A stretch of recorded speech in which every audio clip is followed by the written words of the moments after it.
Liliana opens her eyes to hear a voice call out for her, while another voice is faintly calling Anna in the background. Her father's voice breaks through, asking if she is tired, to which she replies, "Ah, father." Liliana turns to her father and beams with a bright smile, reassuring him, "No." Speaking to her father, Liliana La Oliveria expresses her excitement that she will get to see Filua village soon, mentioning that in the past she had another name, and as a daughter of the Lord she believes she should watch him work, as a person asks if it isn't boring to go around inspecting the realm.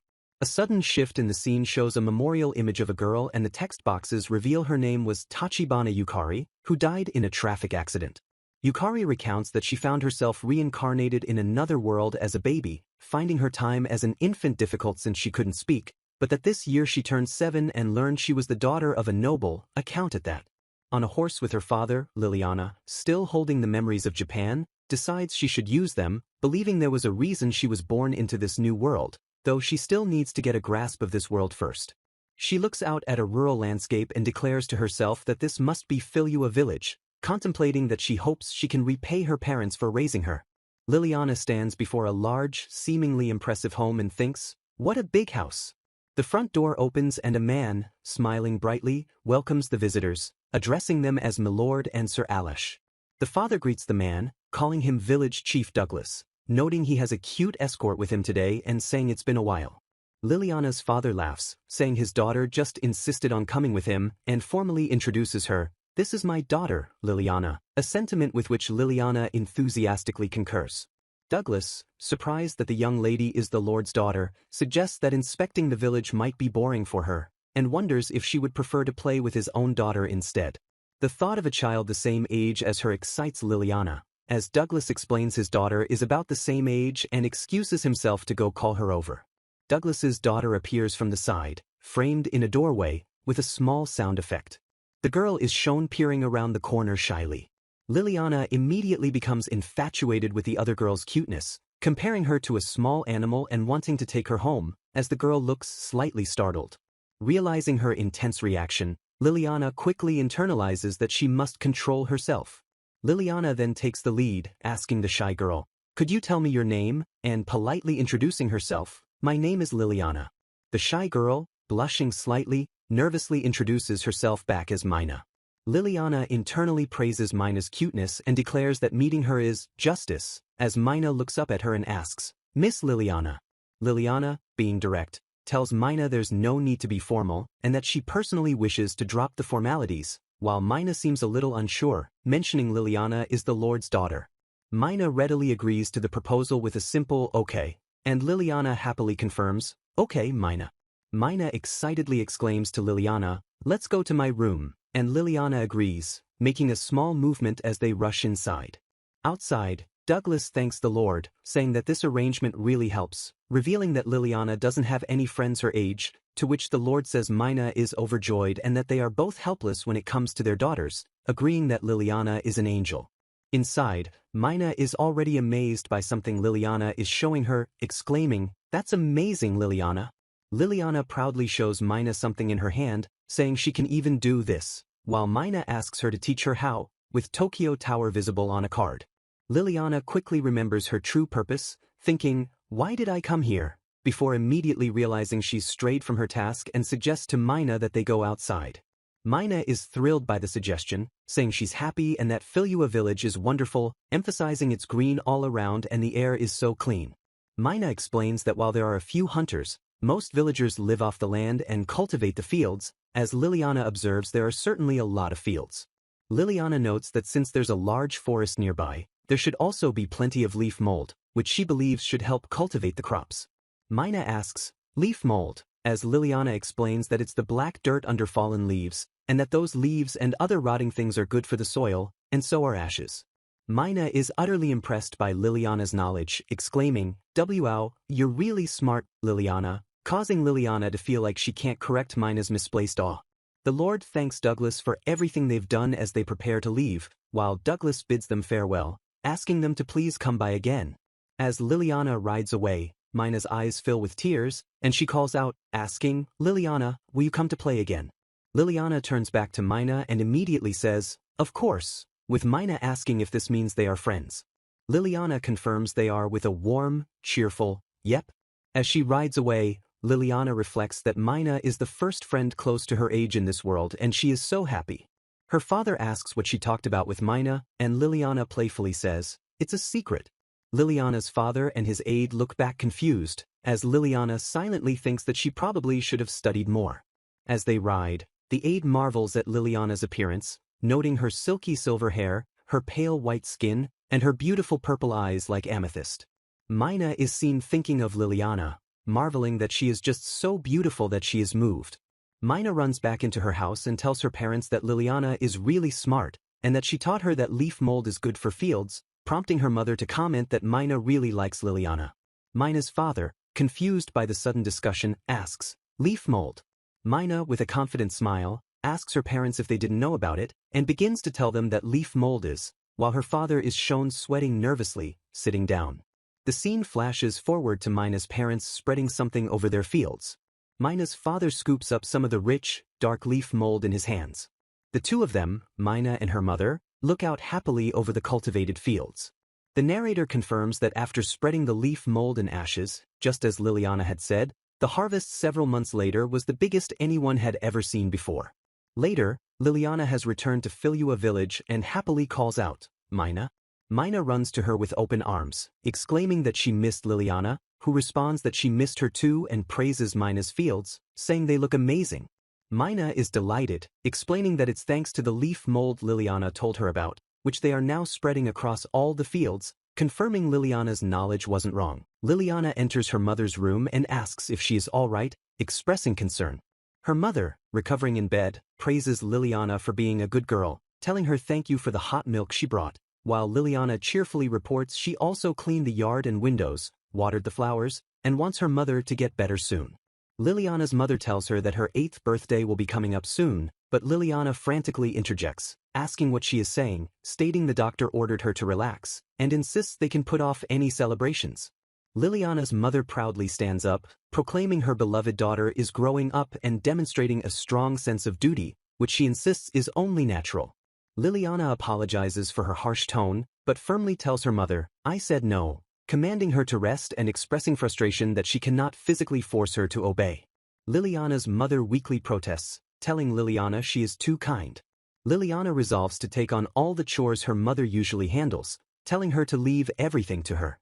Having committed to the task, Liliana prepares to enter the kitchen, feeling a bit nervous as it's her first time attempting to cook. In the kitchen, Liliana asks the head chef to leave the fire and knives to him, saying she'll handle the other parts, and tells him not to worry. Liliana gives the head chef a written document and requests that he follow the instructions in this recipe.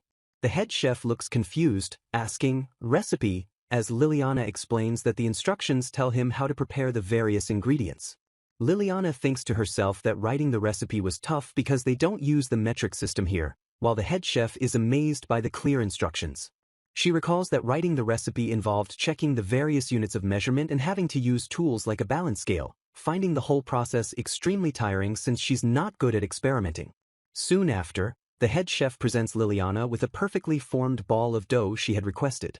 Liliana smiles brightly, telling him the dough is perfect, and explains that the other ingredients will go inside it, leaving the head chef confused about the intended dish. Liliana proceeds to explain they must lightly stretch out the dough, place the filling inside it, and then steam it.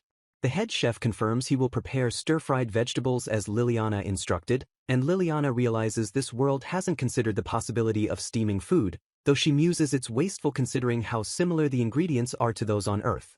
Liliana, leaning contentedly, thinks there isn't much variation in the cooking methods here, but decides she'll take her time experimenting, especially since her 7-year-old metabolism means she doesn't have to worry about her weight, while the head chef asks what the object in her hands is.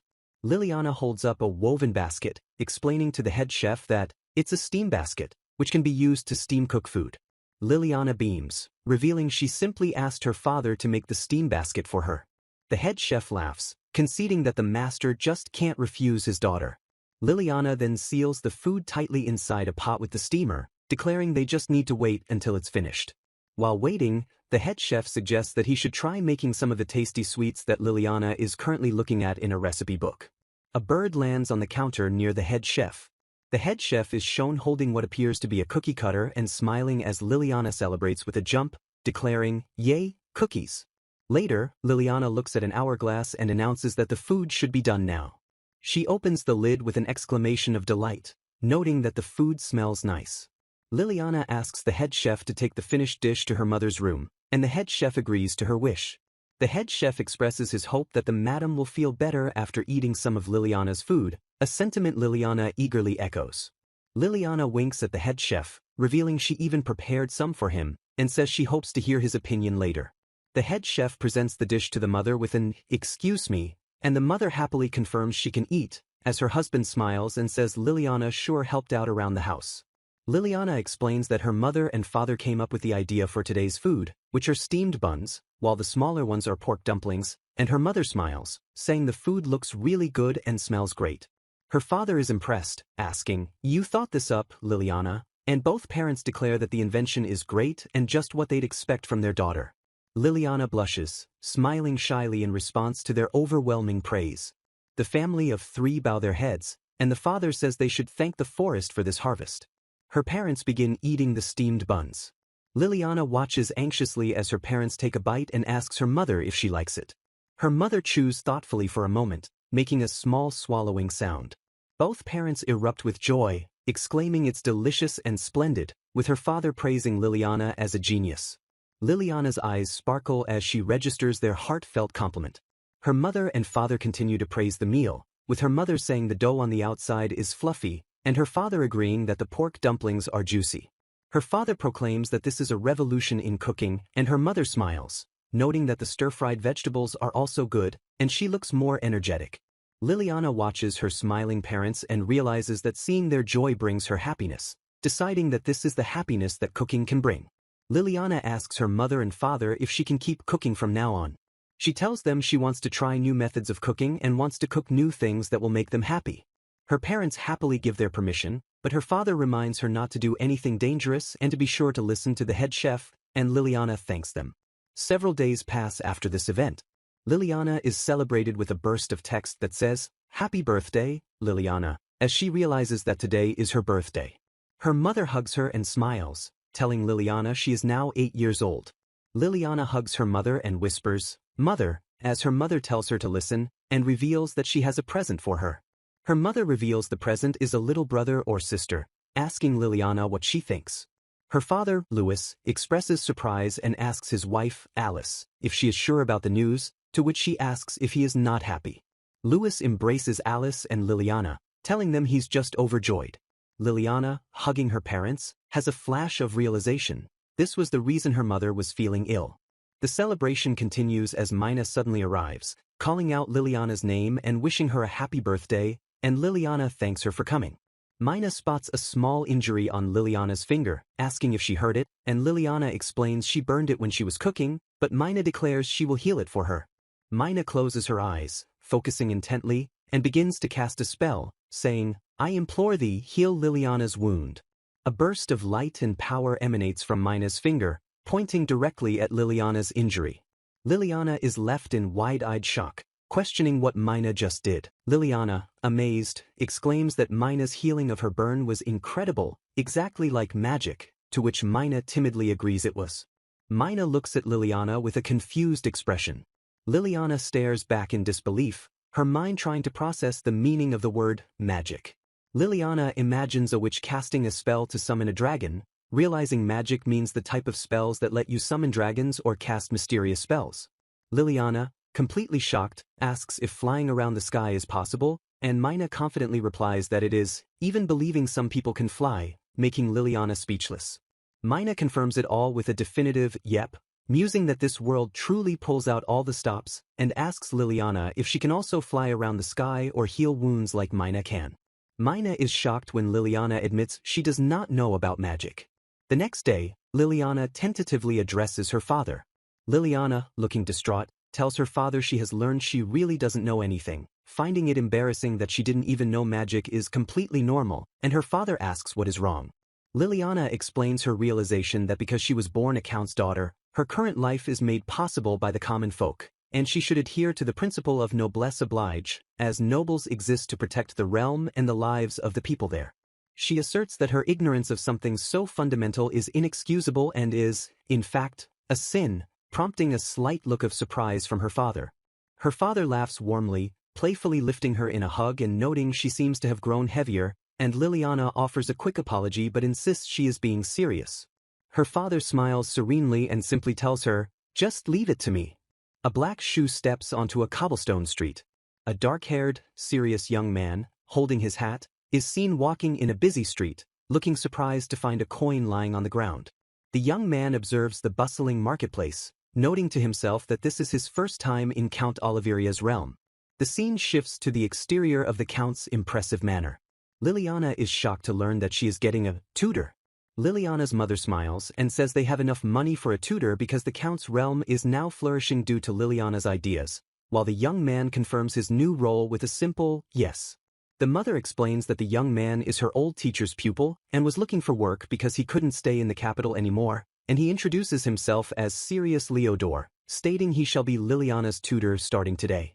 Liliana greets him politely, thinking he looks handsome but also strict and would likely prefer she use his surname, and asks whether she should refer to him as Mr. Leodor or Mr. Sirius. Sirius Leodor replies with a serious expression that he'd prefer she call him Leodor, and formally addresses her as young mistress. Liliana tells him she knew he'd prefer his surname, and with a beaming smile, asks him to treat her well, Mr. Leodor, as her mother invites him inside. As they walk inside, Liliana confesses to Mr. Leodor that she is ashamed to say she knows very little of the world and of anything. Liliana continues, stating firmly that she cannot go on living in ignorance like this. Mr. Leodor looks at her intently, telling the young mistress that the fact she is able to admit her ignorance already shows how brave she is. He elaborates that true foolishness is knowing nothing and yet acting like you know everything. Mr. Leodor begins the lesson by suggesting they start with the legend of how their world was created, noting Liliana is a little cold, but nice. He begins explaining the origin myth. God created the goddess of the land and the god of the sky when his tears fell, and later created animals and plants, and eventually people based on his own image, but people were weak and unable to live on their own, so God gave them the power to grant themselves wishes, which is magic. The people regretted their actions, reformed, and once again prayed after their greed led them to use their magic to cause wars among themselves, bringing chaos to the land. Hearing their sincere wish, God granted them mercy, assuring their protection but warning that chaos shall befall the land again if they repeat their mistakes, and that they shall not call upon the name of a god or sway the hearts of the gods above.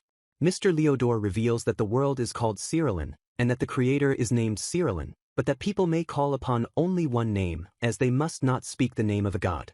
He confirms that, and so, the names of the gods were concealed. Mr. Leodor explains that the countries of the world are protected by the various gods, and that people can use magic by following their gods' teachings. Liliana finds the concept of magic majestic, and Mr. Leodor specifies they reside in the kingdom of Sherfield, which is protected by the goddess of beauty, love, and good harvest.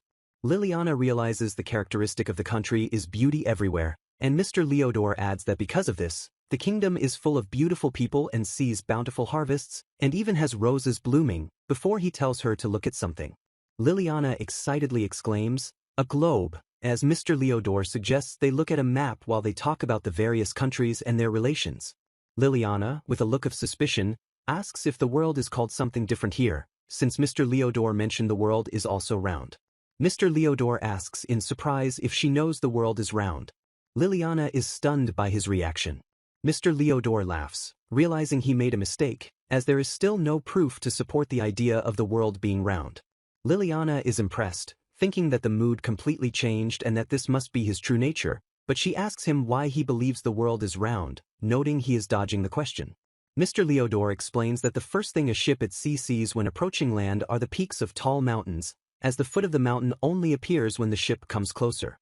He continues, explaining that when the moon disappears, which must be a lunar eclipse, a shadow of a sphere can be seen on it, which is why he believes the world is a sphere and not a hemisphere.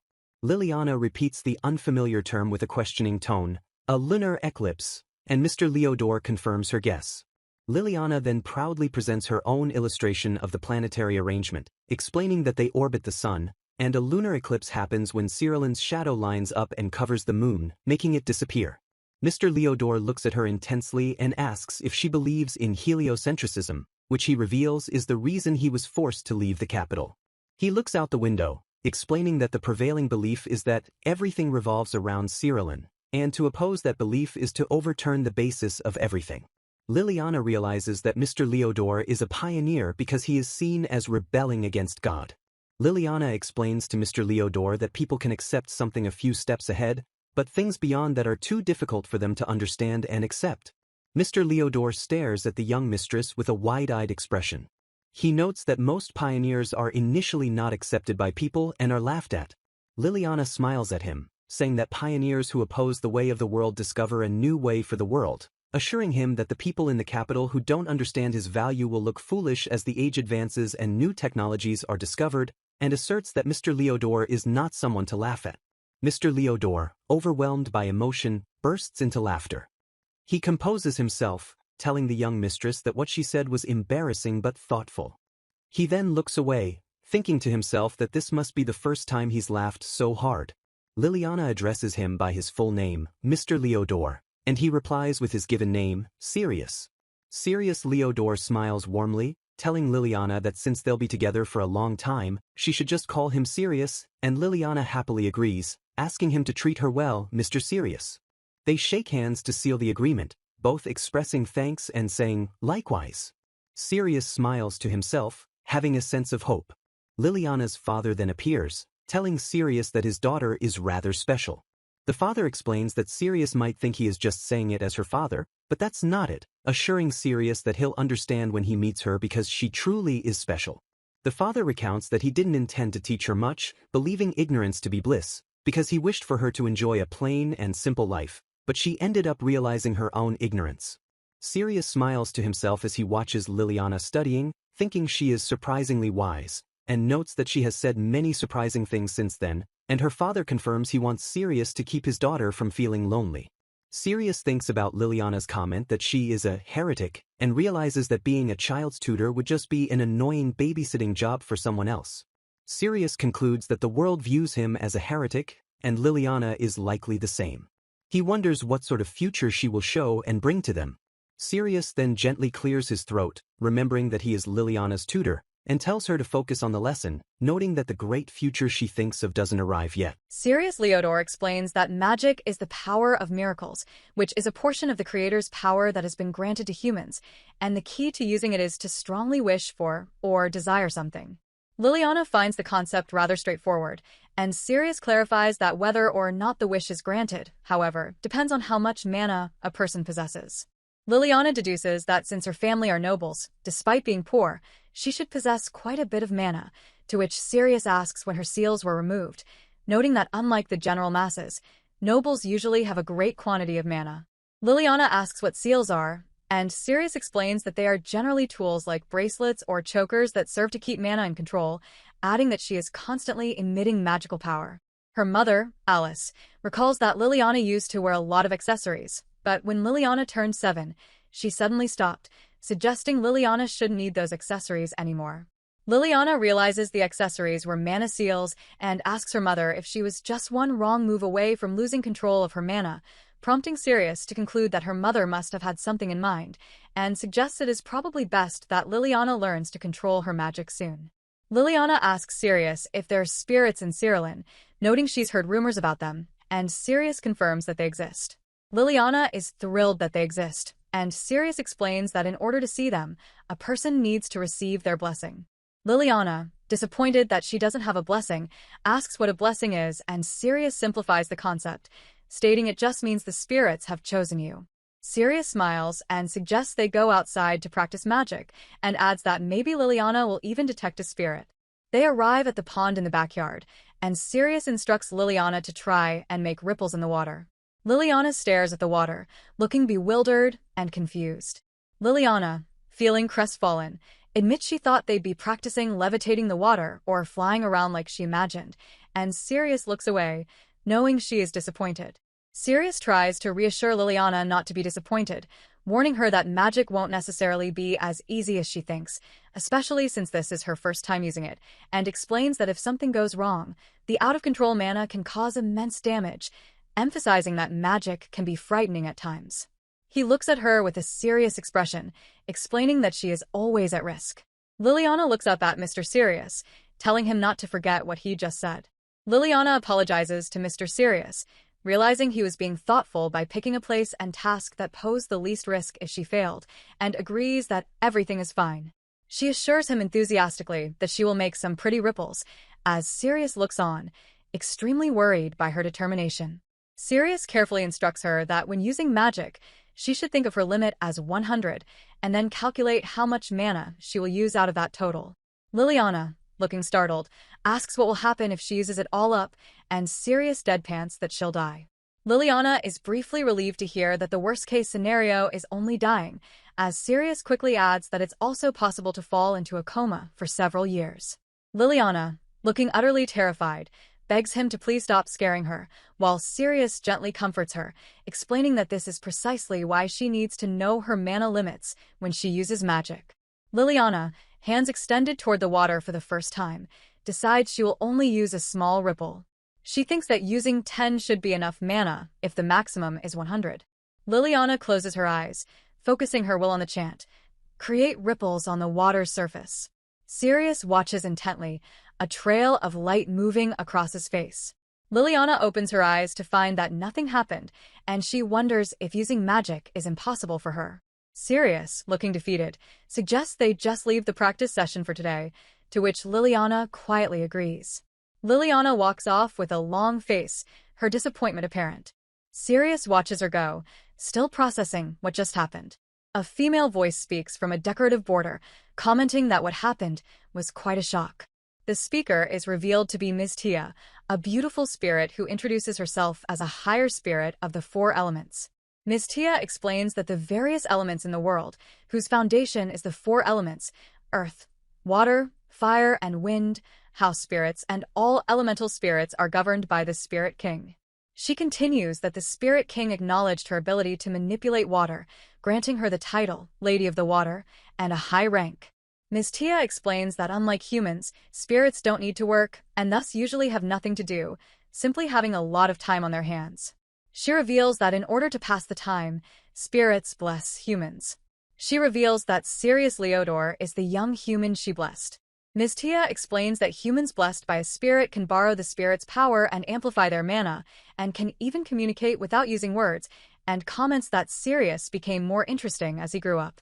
Sirius calls out, "Ms. Tia, are you there?" as Ms. Tia comments that he's been tasked with educating a cute little lady. Sirius tells Ms. Tia that Miss Liliana is experimenting with magic today, and he needs her to be ready.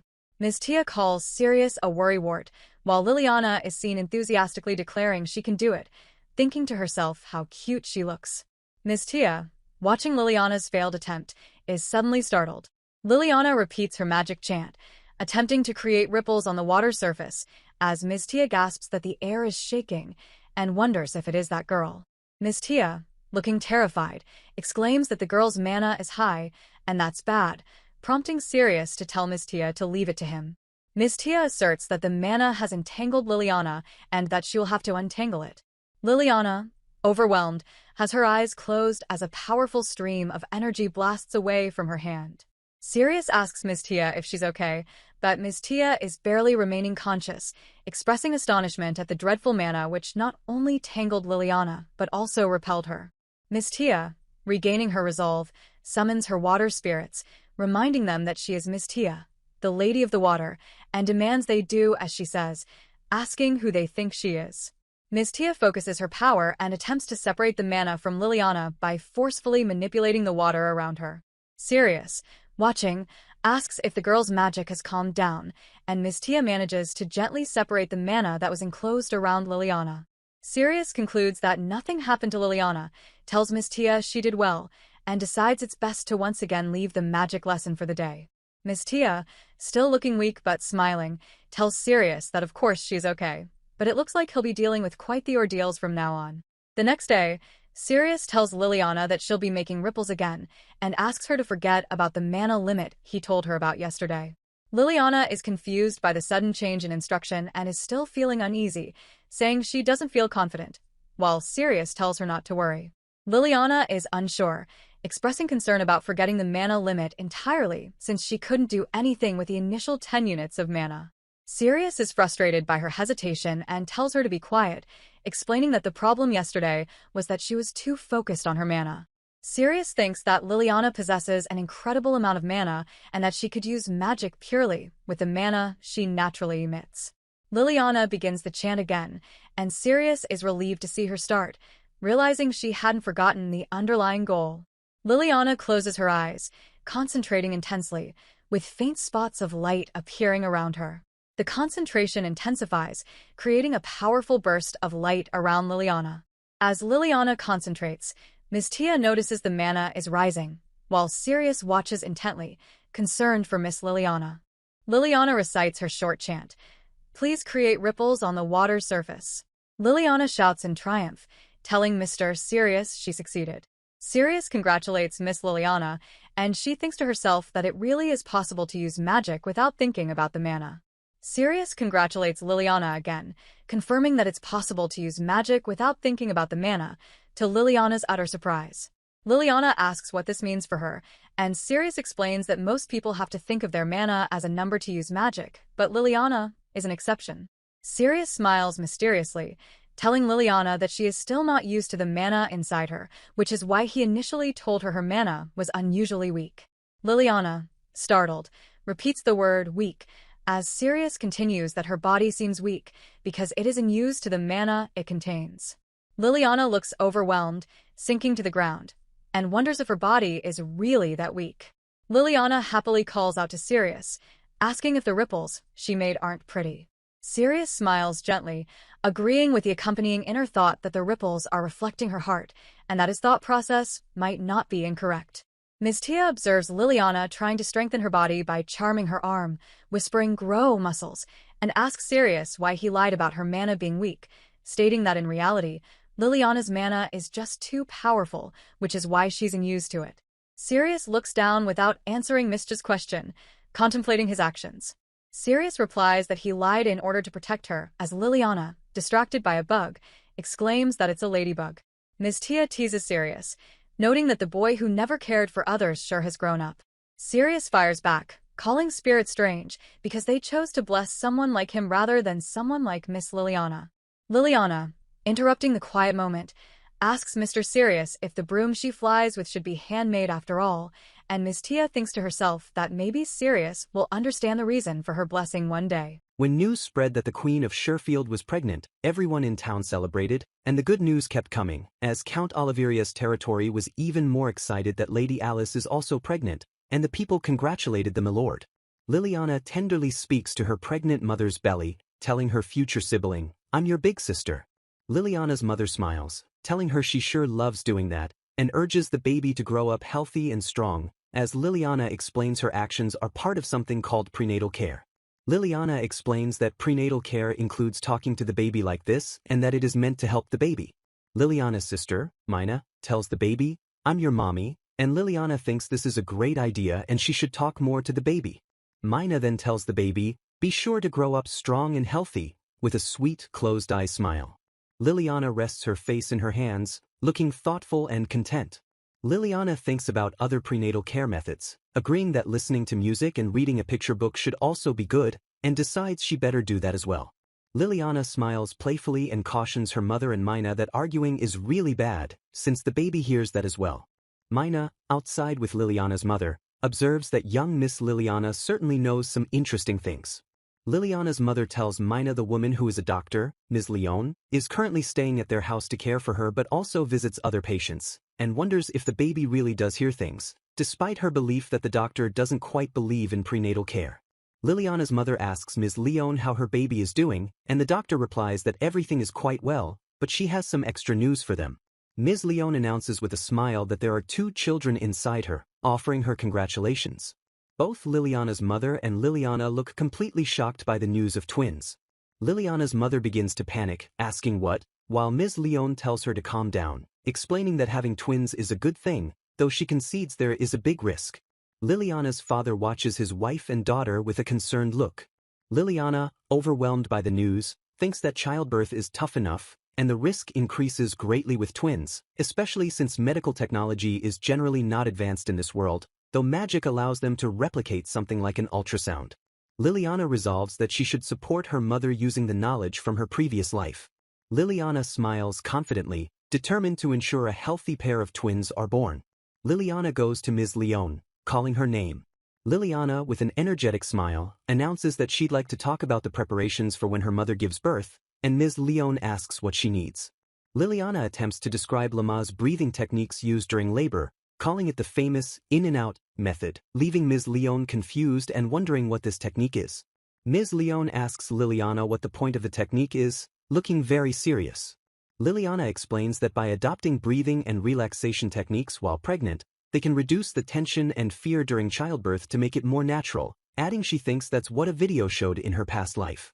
Liliana becomes self-conscious, feeling Ms. Leone isn't interested in what she's saying. Ms. Leone asks if the goal is to reduce the risks involved in childbirth, and Liliana confirms that she brought this up because she cares about her mother and is sure Ms. Leone wants to reduce the burden on her mother's body when she is giving birth, and adds that they also need to use clean clothes during birth, since any bad bacteria that gets inside her mother's body could kill her, and that she needs to do this for her mother's sake. Ms. Leone quietly addresses Liliana, then tells her she needs to go visit another patient. Ms. Leone's husband observes that young Miss Liliana was giving off an aura of being absolutely sure of everything, and asks Ms. Leone if she was being a bit immature just now. Ms. Leone looks into the darkness, contemplating that their world is losing knowledge, light, and there are diseases that even doctors cannot cure. Ms. Leone realizes that doctors despairing over being unable to save patients lose hope, and thus lose knowledge, but wonders if perhaps with young Miss Liliana's knowledge, people could be saved even if all the doctors disappeared. She looks away, concluding that they have no way of confirming whether this knowledge is useful, and admits she is probably still unable to accept it. The scene flashes back to Liliana's birth 8 years ago. During the delivery, Liliana's father frantically calls out to Leone, declaring that she's out but not breathing, begging her to do something. Leone shouts at the newborn, desperately urging her to open your eyes. Leone holds the crying baby as Liliana's father says it's all right now. Leone looks down with tears welling up in her eyes, expressing heartfelt thanks that the baby is fine. Leone, back in the present day, observes that young Miss Liliana grew up to be very pleasant to be near and honest, thinking to herself that she notices things she never saw before, but she is still afraid to simply believe in what she doesn't know. Leone enters a room where she sees a madam lying in bed, thinking to herself that she doesn't want to bring sorrow to the madam's family. The doctor is seen leaving the count's estate, looking determined. Liliana's mother and Liliana are taking a walk outside, with Liliana remarking it's a nice change of pace, and her mother commenting that she is in her stable period and should go for a walk occasionally. Liliana's mother agrees that after staying in her room all this time, the walk is refreshing. Liliana's father's aide, Ba-Dash, rushes to them, calling out Madam's name in a panicked tone.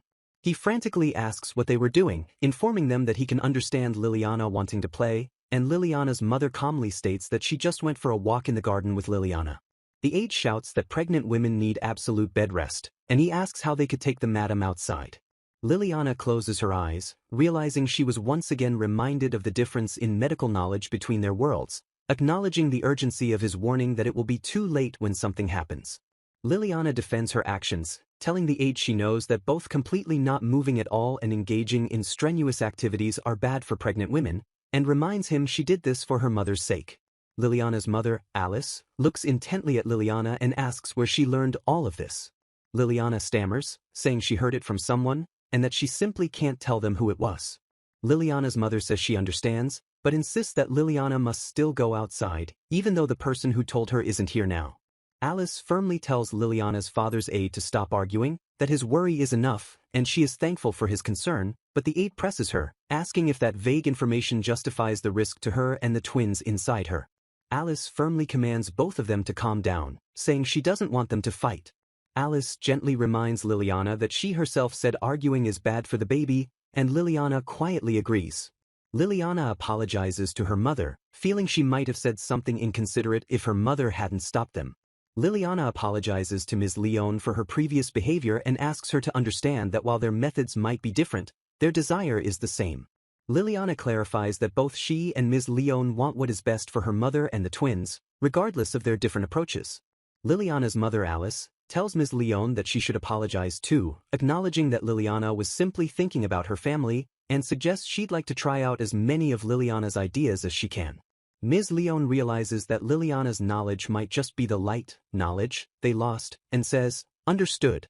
Liliana thanks Ms. Leone, who suddenly hugs her, telling Liliana she will need to consult her regarding all the medical ideas she has, and Liliana blushes, telling her not to suddenly hug her. Liliana and her mother are taking a bath, and Liliana's mother asks her to wipe her back next, thanking her, but Liliana is distracted by a scar on her mother's back. Liliana's mother, Alice, sees her staring and apologizes for showing her something weird, saying Liliana doesn't need to apologize for noticing the scar. Liliana asks if the scar was caused by a cursed sword, and her mother smiles, saying that one day Liliana will meet someone she loves so much that she won't mind getting cut by a cursed sword for their sake, while Liliana dismisses the story, thinking her mother is probably just making it all up. Liliana's mother, Alice, adds that not even Ms. Leone, as serious as she is different, as love sways everyone.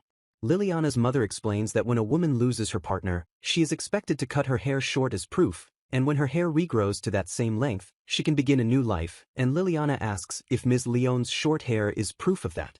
Liliana's mother says Leone's hair has been that length since she met her, and mentions it's been about 30 years since she lost her partner, yet Leone still won't let her hair grow long, leading Liliana to conclude that Ms. Leone has been carrying that grief.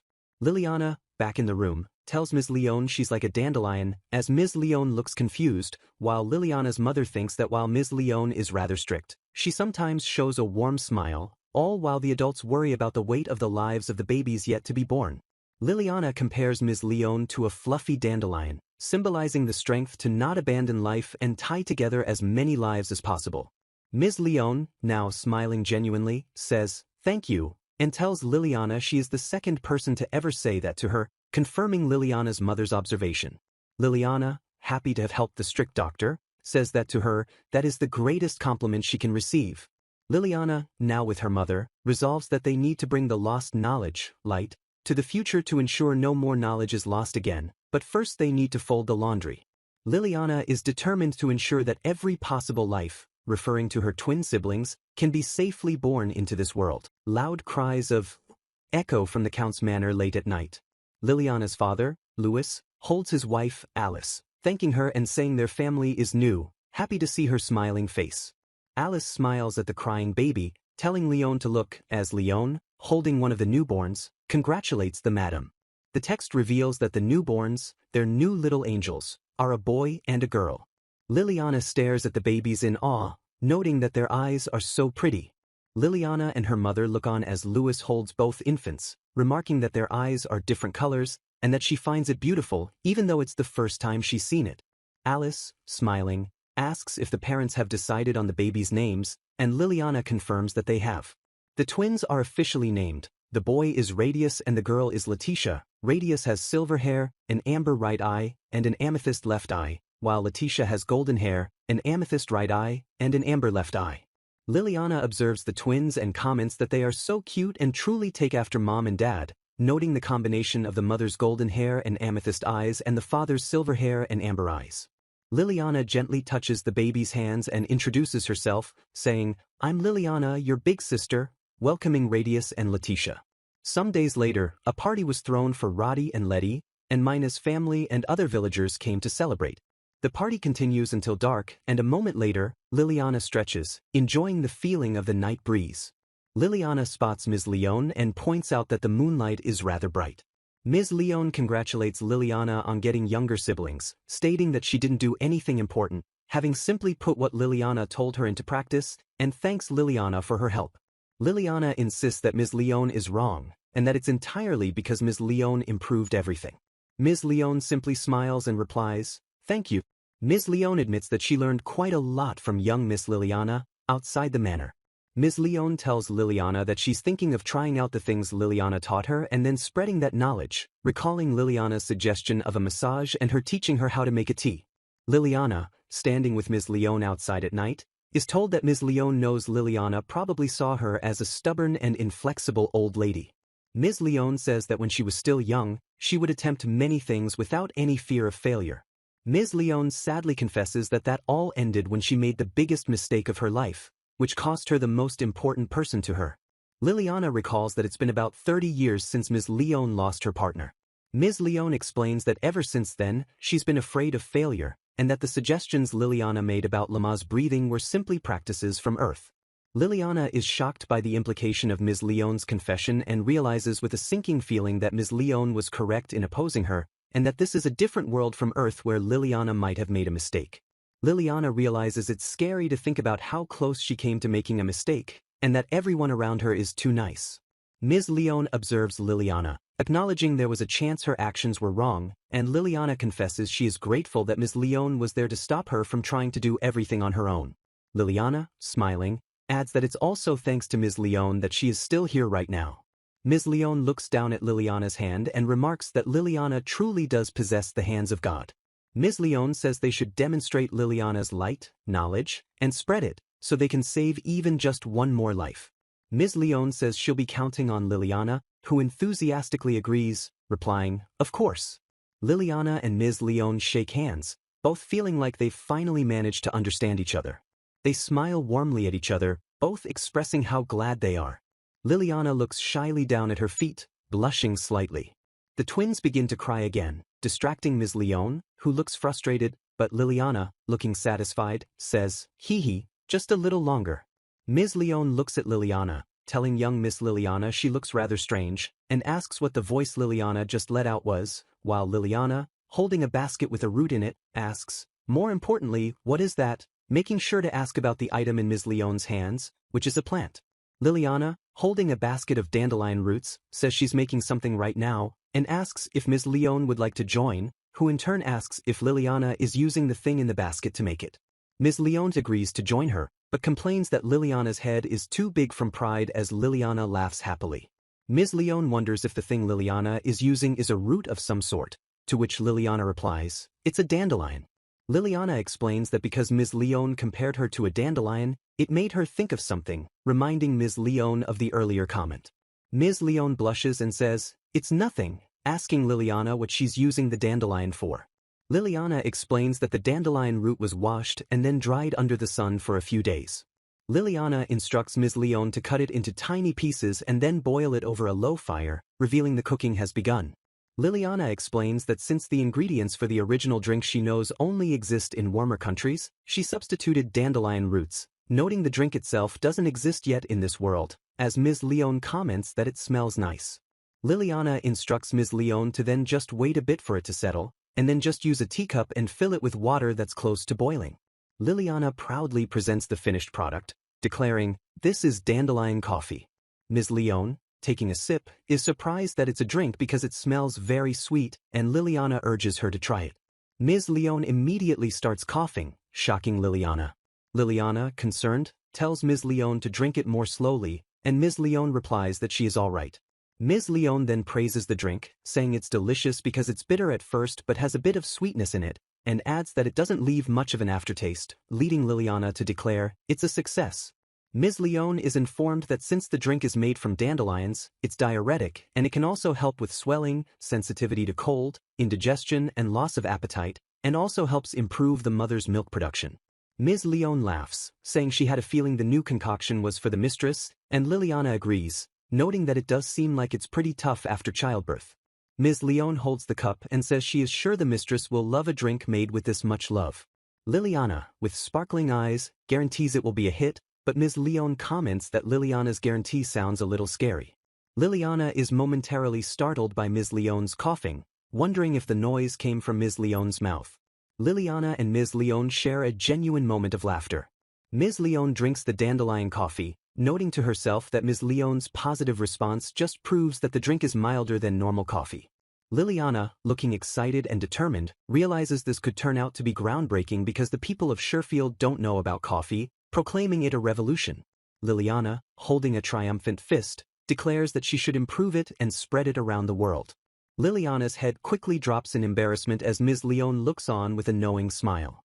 The twins start crying again, and Ms. Leone tells the young miss that a mishap occurred, and Liliana profusely apologizes. A caravan of merchants arrived in town today, originally heading to the capital of Lorelia to celebrate the princess' birth but came to the count's domain instead, where everyone is excited by the birth of the twins, and Liliana's companion reminds the young miss, Leah, not to rush because it's dangerous, as Liliana, wearing a new wig, tells her big brother to hurry up, noting they are going incognito. Liliana's companion, Alesh, a handsome man pretending to be her older brother, tells her to be careful not to trip, confirming they are pretending to be siblings, and Liliana, using the pseudonym Lia, says it'd be a big deal if people found out she was the Lord's daughter. Alesh cautions Lia that her violet eye color could give her away, as it's the symbol of her father's lineage and she needs to be careful, but Liliana complains that her own magic is too weak to change her eye color. Liliana and Alesh are seen walking down the cobblestone street. Liliana observes that just walking down the street causes the crowd to split in front of her like she's Moses, wondering why everyone is staring at her and calling her cute, causing her to ask her big brother about it. Liliana turns to scold Alesh, calling him a knight and asking what he's doing, warning him not to make her tell father about his behavior, but he quickly disappears. Liliana worries that Alesh will lose his reputation if he returns now, and sighs, wondering what she should do. An older man with a beard approaches Liliana, asking if she seems troubled, and Liliana asks who he is. Liliana stares at the old man, surprised by his presence. Liliana internally notes that he looks like Santa, as the man states he was separated from the person he was with, and hopes Liliana can help him find that person. The man smiles and says he just happens to be free right now, and asks the young miss if she wants to look for her companion. Liliana introduces herself as Lilia, and the man introduces himself as Zil, commenting that Lia is a nice name, and Liliana asks about his companion. Liliana agrees to his offer, saying that since they're already there, they should look at the many different stalls while they search, and Zil agrees. They approach a stall run by a smiling young woman, who greets them, but Zil coughs awkwardly, and Liliana is shocked when she sees the stall attendant's face. The stall attendant tells the cute young lady to try a dress she recommends, not listening to Liliana try to explain she is not looking for anything. Liliana looks dismayed, thinking the dress on display looks like a normal one-piece and asks if a proper dress shouldn't have a bunch of ribbons or lace.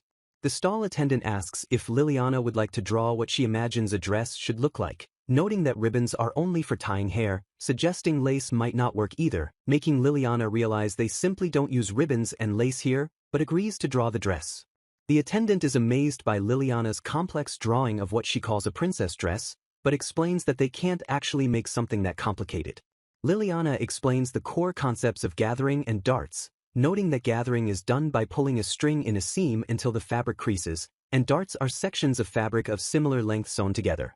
The stall attendant is profoundly moved, exclaiming that the techniques are simple yet allow for more complicated clothing, calling it a revolution in the world of clothing. The attendant is so grateful that she shoves a bundle of clothes into Liliana's hands as a thank you. Liliana asks what she should do with all the clothing, and Alesh, reappearing nearby, suggests she just accept it as a token of goodwill, and asks Lia what she thinks of the town. Liliana tells Alesh the town is fun and that she can even see what the prices are like and how everything is distributed, making him remark that she's like a small merchant. A merchant, presumably the father of the stall attendant, calls out to the young lady over there. The merchant asks Zil if Liliana is his grandkid, and suggests Zil buy her something, and Liliana quickly tries to interject that she is not Mr. Zil's grandchild. The merchant laughs, saying of course she isn't, she's his great-grandkid, and Zil smiles, appearing really happy about the mistaken relationship. The young stall attendant teasingly tells the grinning Zil, who she calls Gramps, that he looks overjoyed, to which Zil, now flustered, tells her to be quiet. Liliana walks past a doll stall, thinking that the tiny animal dolls would make great presents, and observes that they are all cute. Liliana asks Zil, who confirms that the dolls are for her friend, what she should get Mina for her birthday. Liliana fondly describes Mina as a small animal with big eyes who is just so cute, revealing that she met Mina about 2 years ago. Liliana recounts that up until now she's only made playing cards and Sugoroku for Mina, making Zil ask what Sugoroku is. Liliana explains that cards are a set of 54 cards for playing many different games, and Sugoroku involves rolling dice to move a piece around a board that consists of a square piece of paper, adding that she thinks of it as a game where a child turned fate, the domain of the gods, into a game. The stall attendant, holding tiny animal dolls, calls out to the young lady and tells her to hold her hands out. The attendant places the animal dolls in Liliana's hands, explaining that Liliana gave her interesting ideas, so she's giving the dolls to her, but Liliana protests that she can't accept them. The young attendant laughs, saying that in that case, Liliana can marry her when she grows up, startling Zil, who coughs and makes a loud noise. Zil, looking at the attendant, asserts that it's obvious that marrying her would only bring her trouble. The attendant laughs and says Zil is the last one she'd want calling her great-grandpa, making Zil flinch. Zil nervously tells Liliana to forget about the marriage talk as kids shouldn't worry about that, and Liliana apologizes for the awkwardness. Liliana, asking if Zil is perhaps also a merchant, is told by Zil that he is indeed a merchant, and he compliments Liliana, saying all the other merchants took note of her. Zil says he's curious who taught Lia her business acumen, noting she'd do well with a business, and mentions he used to travel around to various countries, but he might as well be retired now. Liliana asks Mr. Zil if he would mind tasting a drink for her.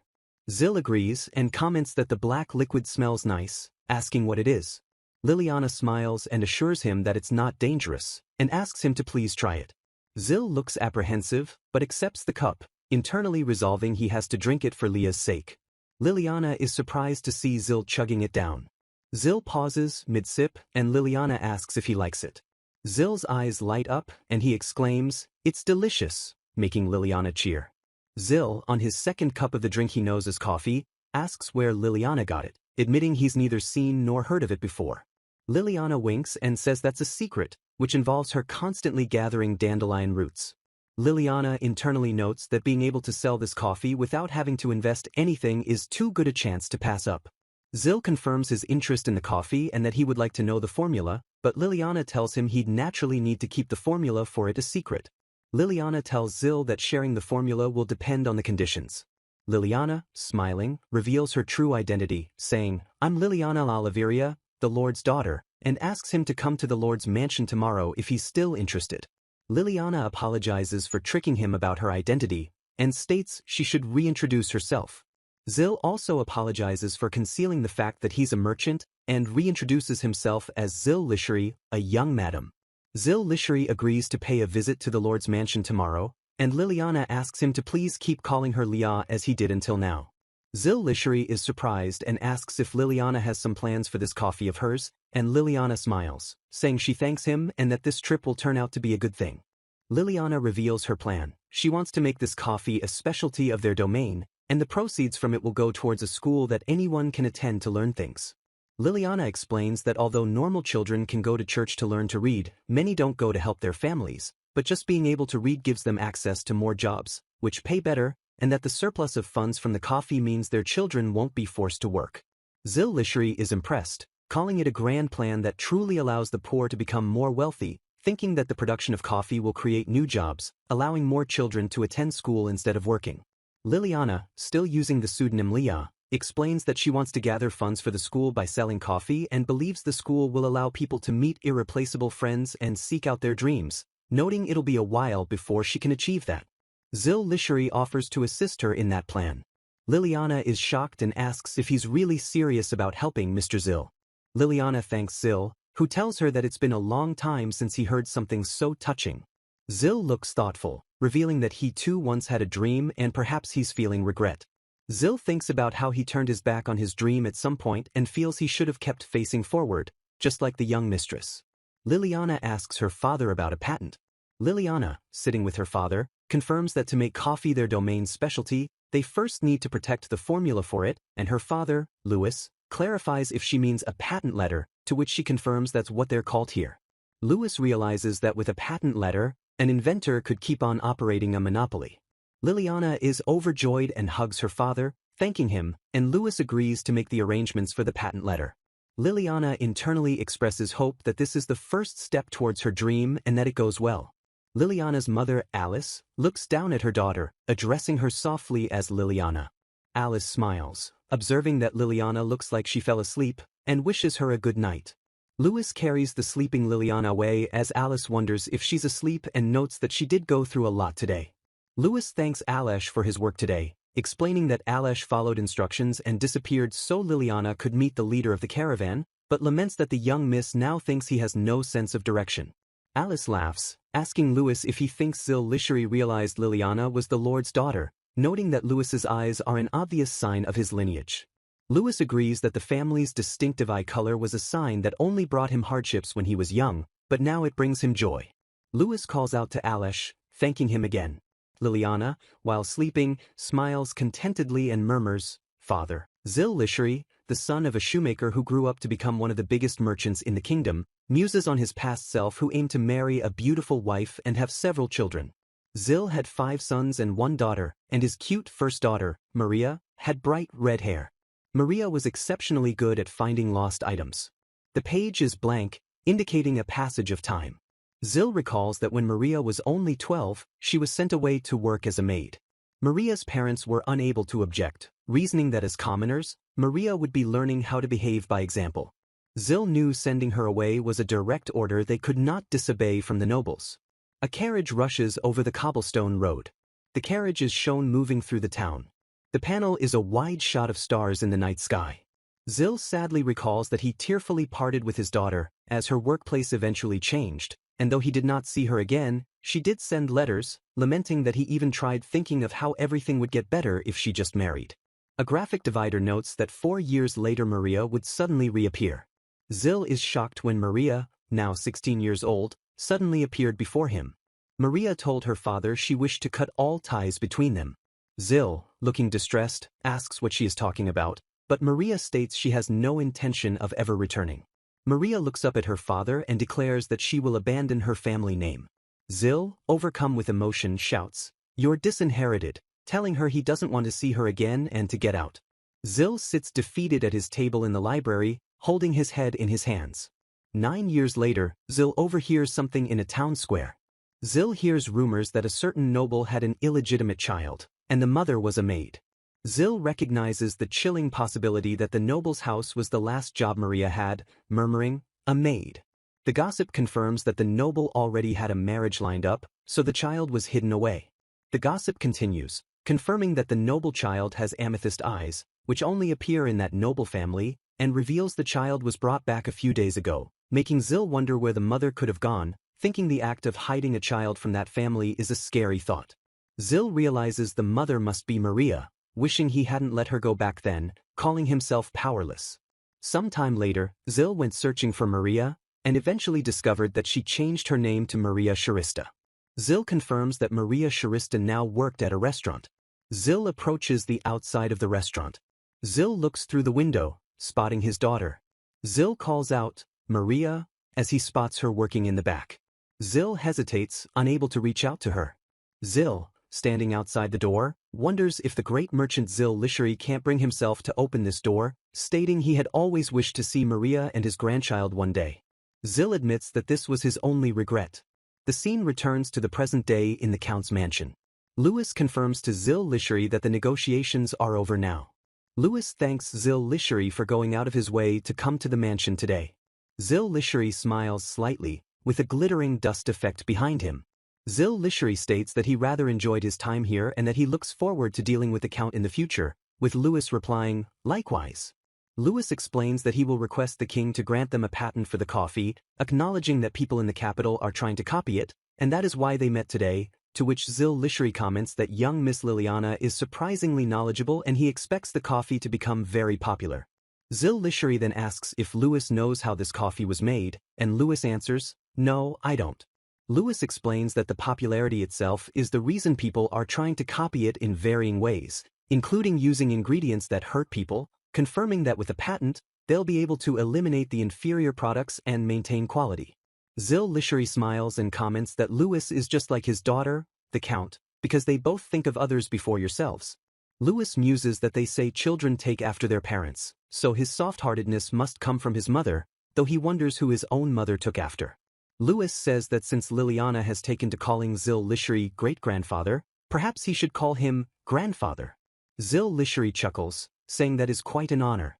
Zil Lisheri reveals that after Maria separated from her family, his sons mediated between them and Maria, and then a Lisheri company merchant started visiting the Oliveria realm every so often, which is how the Count came to know him. Zil Lisheri admits he is the man who was the father of a girl once called Maria Lisheri.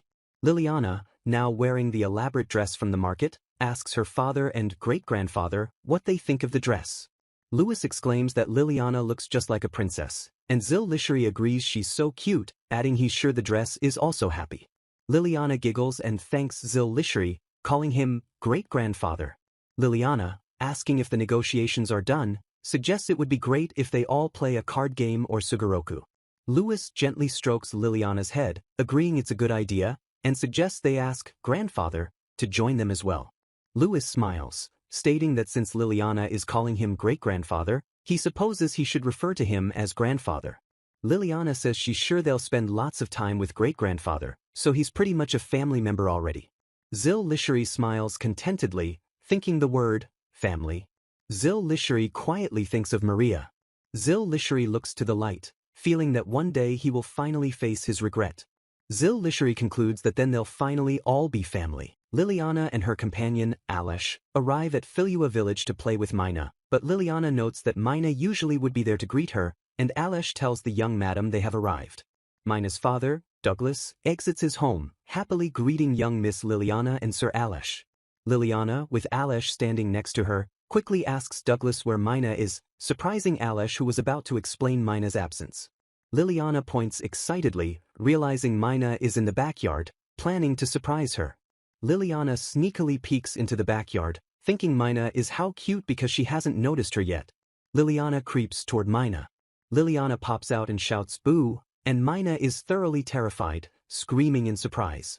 Liliana quickly apologizes, saying she didn't think Mina would be that scared, as Mina calms down and realizes it is Liliana. Mina tells Liliana she really scared her, and Liliana gently picks up something Mina dropped, telling her, Mina, you dropped something. Liliana looks at the dropped item, thinking it feels gentle and warm, just like Mina, and asks what the gem is, which Mina reveals is a magic stone she made.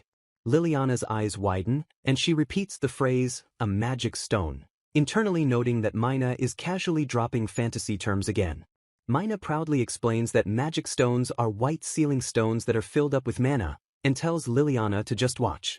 Mina holds the white stone, closes her eyes, and recites an incantation, commanding the stone, I implore thee, gather mana into this sealing stone.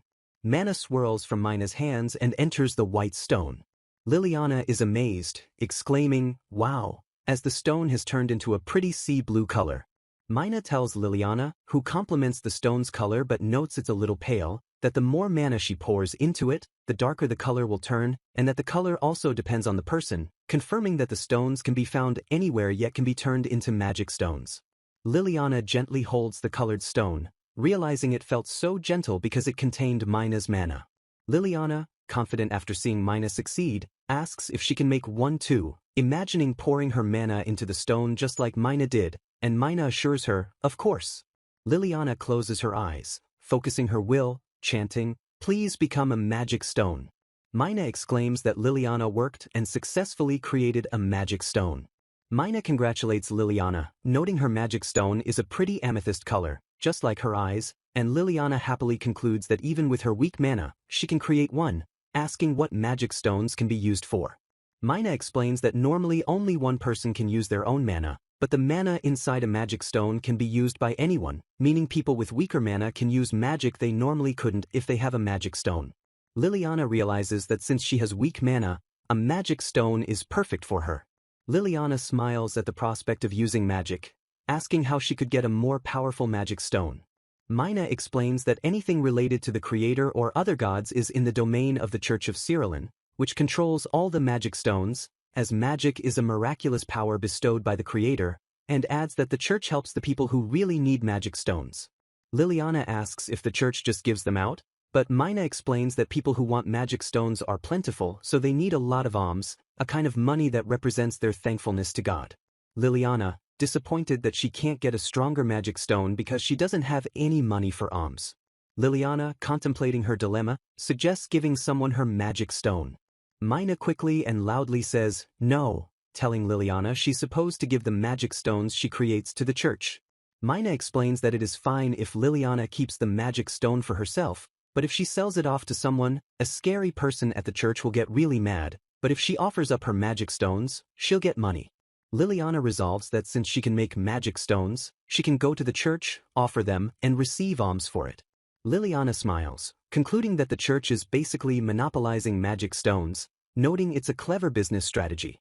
Mina enthusiastically agrees, telling Liliana that she can earn an allowance with the magic stones, so they'll go offer them to the church tomorrow and use that money to buy Liliana a gift from the caravan in town. Liliana is thrilled by the suggestion of buying a gift, exclaiming that she's excited, and reveals that tomorrow is actually her 9th birthday. Liliana is momentarily startled by a loud noise as a handsome young man appears, saying, "I'm home," and asks if they have a guest. Liliana, seeing the handsome young man, quickly decides she can't do anything about it, and will just wait until after they're done talking to her father. Liliana overhears her father's voice talking about having enough money and thanking someone for their continued patronage. Liliana, upside down in the air, looks shocked, realizing her father is being too nice and giving out money again, and worries that this isn't the first time with this person. The handsome young man politely says he'll get going, and Liliana quickly hides, deciding to pretend she just got back. The handsome young man stops upon seeing Liliana, asking if she is perhaps Count Oliveria's daughter. Liliana is too shocked to speak. Liliana stares at the handsome young man, thinking he's too handsome to be deceived by, realizing he's the one who came to take money from her father. Liliana, slightly flushed, introduces herself as Liliana la Oliveria and tells the young man she's pleased to meet him, while he introduces himself as Shido Fiddler, noting her reaction is quite rare, and asks her name. Liliana addresses him as Mr. Shido, and asks if he could lend her his ear for a moment, as she doesn't want others to hear this, and he asks what she needs. Shido leans closer to Liliana, asking what it is. Liliana reaches up and gently pokes Shido in the forehead. Shido is stunned by the unexpected action. Liliana, pointing her finger at him, sternly tells Shido he should be ashamed of himself because a good person does not go about taking money from people. Liliana proclaims she will lead him down the path of a proper person herself, as Shido, completely bewildered, falls back on his behind. Shido is left speechless, with Liliana looking down on him with a serious expression. Liliana, now wearing her new wig, greets Mina, who wishes Liliana a happy birthday and praises her hair color change, but Liliana corrects her, stating she's Lia, not Liliana, and Mina agrees it's a perfect day to go shopping. Mina's mother, Miss Clarice, wishes Lia a happy birthday, tells Liliana's companion, Alesh, that she'll leave her daughter in his care today, and asks who the mysterious person next to Sir Alesh is. The mysterious person, Shido Fiddle, who Liliana previously met, looks awkwardly to the side. Shido smiles under his hood, saying, "How rude of me." Shido introduces himself as Shido Fiddle, apologizing for his lack of manners and telling Mina and Miss Clarice he's pleased to make their acquaintance, while Liliana watches him, convinced he's deceiving them with his looks. Mina asks Mr. Shido if they've met before because he looks familiar, while Alesh quietly suggests it's likely he's just passed through Filua village many times before. Shido smiles at Liliana, telling her she sure knows a lot. Liliana, with an embarrassed smile, notes to herself that Shido's comment is probably aimed at her for eavesdropping on him the other day after she slapped him in the forehead. Mina tells Shido she's Mina and asks him to treat her well today, and Shido replies that he's happy to and notes that since Lia intends to teach him some things today, it should be a fun day. Liliana, looking distressed, thinks she'll be teaching him about society today to make him stop begging people for money. Mina asks Liliana if she brought her magic stone, and Liliana confirms that she made one yesterday and intends to offer it at the church, then suddenly realizes she only told her father she was heading into town. Alesh looks thoughtful, confirming that Mina told Liliana she could exchange the stone for money right there at the church, and despite his doubt, says he sees that Liliana won't be able to offer it today anyway. Shido looks intently down at the trio from under his hood as they walk up to the church. The group arrives at the church, where Alesh points out that the room on the right is the magic stone room for offerings and alms, but explains that children need a guardian to go inside, and only one person can enter at a time. Mina, looking determined, asks Alesh if he would go with her, and Alesh agrees, while Mina tells Shido, "I'll leave Lia with you." Liliana internally screams that she'll be alone with Shido, finding the situation so awkward. Liliana furtively peeks at Shido, who is silently thinking he should say something to make the awkwardness more bearable. Liliana asks Shido what the magic stone room is like, thinking that since he could just offer magic stones for money, she doesn't understand why he keeps asking her family for money. Alesh and Mina come back out, with Mina happily exclaiming, "I'm done." Liliana, looking excited, asks Mina how it went and if she remembered to bring her magic stone. Mina confirms she brought the stone and asks what Alesh is talking about, to which Alesh looks confused. Mina is shocked to see her magic stone looks different, asking if it's darker than it was yesterday, and wonders if Liliana put more mana into it, realizing she's been thinking it was just reflecting light strangely, but Liliana denies doing anything. Alesh and Liliana are seen walking into the magic stone room, where many stones are displayed, as Mina says, "Yes, let's go, Leah." Liliana enters the room and gasps in awe. Liliana is utterly amazed by the room, exclaiming, "Wow." Liliana, with Alesh standing near her, marvels that the room is like a treasure room and that all the differently colored magic stones are sparkling and so pretty. Liliana, giving the church attendant her magic stone, says, "I brought an offering today," and the old man, dressed in elaborate robes, welcomes her and asks if she came to make an offering or bring alms, taking her stone and telling her, "Stone, please." The attendant is utterly surprised by the stone's color, noting it is amazing that a stone like this would exist. He apologizes profusely, stating he cannot accept this offering because of its strange power, leaving Liliana shocked and asking why not. Liliana, crestfallen, asks if this means her mana is that weak that she can't even offer a magic stone, as Alesh apologizes for taking her time and suggests they go. Liliana calls out, "Wait," asking Alesh to stop. Liliana, back outside in the market with Alesh, sadly concludes that her mana really is weak. Mina tries to comfort her by showing her a cute doll she found. Alesh tells Mina to look for something else as Liliana quietly agrees. Mina, looking hurt, quietly agrees to look for something else. Mina worries about what she's doing, observing that Shido is talking to a shopkeeper, and that both he and Alesh are looking out for her. Liliana, looking disappointed, thinks she just doesn't understand Shido, especially since he's good at communicating with people, so she doesn't know why he doesn't just work. Shido notices Liliana's mood, asking what's wrong because she seems down, and reminds her that today is her birthday. Liliana sighs, thinking to herself, "Well, that's..." Shido is relieved, admitting he was worried Liliana might slap him again. Shido, sitting on a bench with Liliana, asks what happened in the magic stone room as Alesh and Mina come over, saying they'll go buy some sweets. Liliana sadly explains that her mana is so weak that they can't even take the magic stone she offered.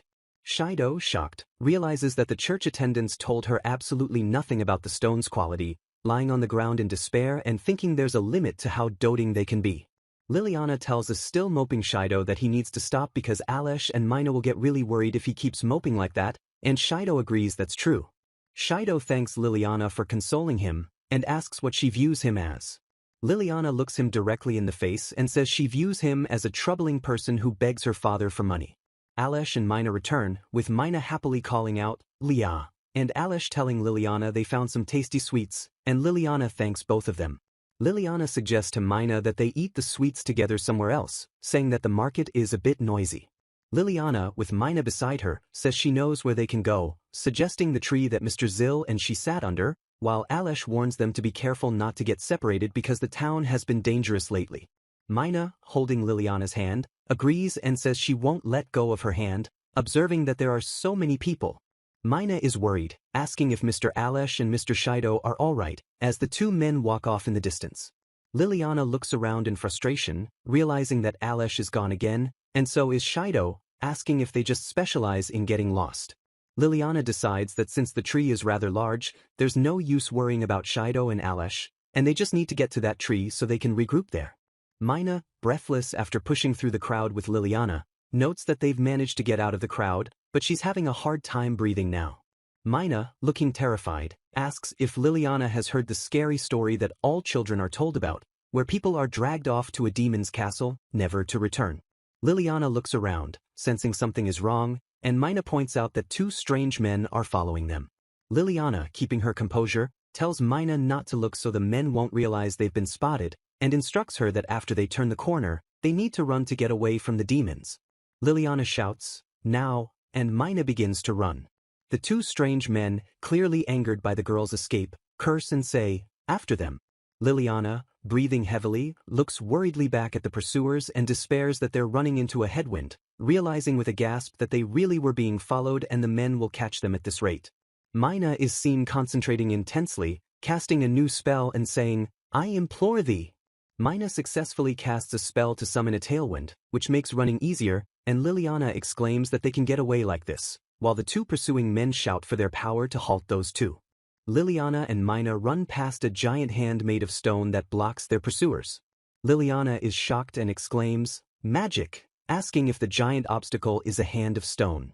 One of the pursuers shouts a command, "O Earth, restrict them," and summons heavy ropes of earth magic to restrict the girls. Liliana realizes with despair that they're gonna get caught because the men are using 2 magic types, a combination of which is impossible. The rope spell snaps, and the stone hand shatters, freeing Liliana and Mina, and the pursuers shout after them. The girls run, trying to catch their breath. Liliana, breathing heavily, looks around and notes that no one else is around, realizing they've been running in circles this whole time, concluding that Mina's magic must have caused them to run in a loop. Mina, looking serious, deduces that they might be caught in a magic spell. Liliana realizes that if it's a spell, that explains why she's had trouble breathing this whole time, which must mean they've been casting this large spell for a while now. Liliana recognizes that the stone hands and rope were magic cast by the 2 men, and she realizes that the magic was surprisingly weak. Liliana deduces that casting a spell for so long requires a lot of mana, meaning there must be another person casting the continuous spell. Liliana formulates a plan. Because using a continuous spell will drain their mana, their best chance to escape is when their mana runs out, and she asks Mina to lend her wig and bag, saying she has an idea. Mina, removing the wig, asks Liliana what she plans on doing. Liliana, now disguised with the long red wig, tells Mina to hide until the time is right. Liliana explains that she will pretend to be Mina to draw the pursuers away, telling the real Mina that once she can breathe normally, the spell will be gone, and she needs to run away then and get help, while Mina shouts in dismay, begging Liliana not to leave. As Mina cries out, one of the pursuers covers her mouth and carries her away. Liliana, running away in the opposite direction, looks back in despair, wishing she should have gone instead of Mina, thinking, who could have been behind the abduction. Liliana, disguised as Mina, runs from her pursuer but is suddenly grabbed and has her mouth covered by Shido, who tells her, "Take this," as she cries out in pain. Shido smiles at the disguised Liliana, saying, "Yeah, that wasn't very nice of you, Mina," while Liliana recognizes the voice and realizes it's Shido. Liliana, still struggling, is held tightly by Shido, who tells her, "Don't struggle now," as she realizes she's turned back into Liliana and is looking through a window, questioning what's going on. Shido continues to hold the real Mina, who is now wearing Liliana's wig and is disguised as Lia, covering Mina's mouth and telling her not to bite him. Shido, still holding the struggling Mina, disguised as Lia, smiles and lectures her that girls need to be more graceful. Liliana, watching from inside the demon's castle, realizes she can't speak and her body isn't moving, recognizing that since she is now his doll, she won't be able to move or speak until he cuts the string. Liliana, though unable to move, thinks fiercely at Shido, asking why he is doing this and if he was after Mina. Liliana, completely powerless, silently curses Shido, saying she won't forgive him for that. Shido is seen using magic to draw a bow and arrow, looking determined, as Liliana watches, recognizing his presence and noting the strength of his aura. Shido questions what Liliana is doing and why she hasn't responded to the fact that the 2 men they ran from seem to be coming back here. Shido decides he doesn't have a choice, even though it's still a bit early to reveal his full plan. Shido states that Mina Filua was the original target, but the pursuers should be happy with an even bigger catch. Shido smiles down at Liliana, saying he'll forgive her for slapping him yesterday. Shido then stands over Liliana, casting a spell to project his awareness, telling her to become his eyes and ears. Liliana watches as Shido disappears in a flash, realizing he's running away and using more of that weird magic, internally lamenting that his reputation has plummeted and all he has are his looks. The 2 pursuers run past where Shido had been, shouting, "Hey, there she is." One of the pursuers smiles, noting that she's not running anymore, while the other, confused, asks if something seems off. The smiling pursuer dismisses the oddity, saying it's easier for them if she behaves, and tells his accomplice to just hurry up. Liliana, now held captive by the pursuers, looks down at a ring on her finger and realizes it's a sealing stone. Liliana recalls Mina explaining that white sealing stones are the core in a seal and can contain mana. One of the captors tries to place a bracelet on Liliana, shouting at her not to move, as Liliana realizes if he puts that seal on, she won't be able to use any magic and her body won't move. The captor successfully clamps the sealing bracelet onto Liliana's wrist. Liliana cries out, "No." Liliana is shocked to see her attacker stunned by the sudden turn of events, realizing she has transformed back into Liliana but her body still won't move. The captors are utterly shocked, looking at Liliana's distinct eyes, and one exclaims, "Is that the last one's illegitimate child?" while the other corrects him, realizing she's part of the current lord's bloodline. Liliana looks dismayed as one captor asks, You mean she's that Liliana la Oliveria? And Liliana questions what he means by that. The first captor, regaining his composure, grimly states that since they've already gone this far, it's too late to go back, even if they didn't know who she was at first. Liliana struggles against the restraints, internally screaming at them to let go of her. A shadowy figure, presumably one of the captors, smiles wickedly and whispers, "Good night." Liliana slowly wakes up to a hooded figure's voice saying, "Good morning, Sleeping Beauty," and realizes it's the voice that rings in her head. Liliana finds herself surrounded by other children who look concerned, and one girl asks if she's alright, while one boy comments that it's the first time he's seen eyes of that color. Liliana is relieved that she can speak and asks where she is, wondering if Shido's spell has been dispelled. The girl who asked if she was alright introduces herself as Elin, and introduces two boys, Kyle and Al. Liliana introduces herself and Kyle immediately asks if it's true she's the current Lord's daughter, making Liliana realize the men must have captured everyone else here. Liliana observes that she is in a cold stone room. Liliana sees about 20 kids inside the room. Kyle then asks Liliana if she's heard the story of the demon's castle, noting Mina mentioned that as well, and points out that this is probably the demon's castle. Liliana is horrified, wondering if the story of people being dragged off to a demon's castle, never to return, was true.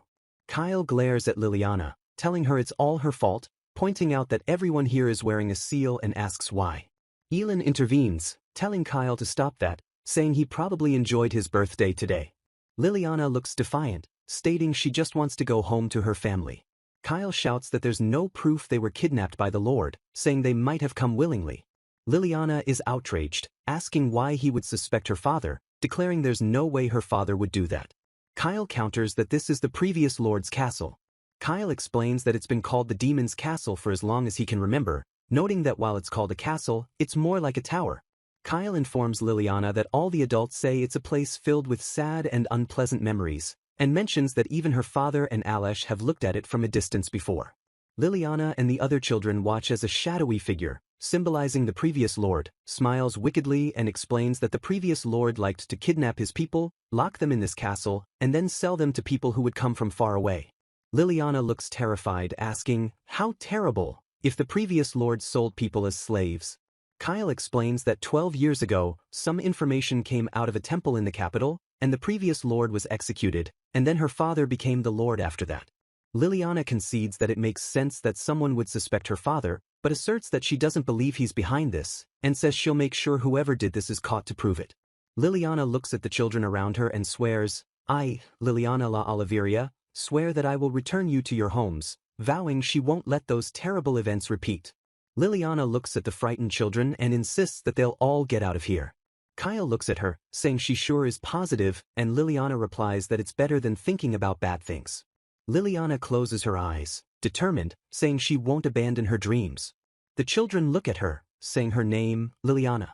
Liliana realizes the situation is lively in here, and asks what the captors kidnapped them for: labor, trophies, or soldiers. A tall man in elaborate robes stands before the barred cell with his cohorts and addresses Liliana, saying, "We meet again," and identifying her as Count Oliveria's daughter, Liliana. Liliana is stunned, recognizing him as the Mr. Priest from the church, realizing he is the one behind this, and the priest says he recalls that she brought in such an amazing magic stone, yet just left then. The priest says that magic stones not only look good, they also contain mana, making them valuable, and since the sealing stones are just lying around everywhere, the church holds a monopoly on them. Liliana glares at him, saying, "So you're trying to sell magic stones outside the church?" Liliana's eyes narrow as she realizes, how foul, and that's why the priest targeted kids who have lots of weak mana. The priest smugly thinks that since they've got the Lord's daughter, it's a bit dangerous to remain here.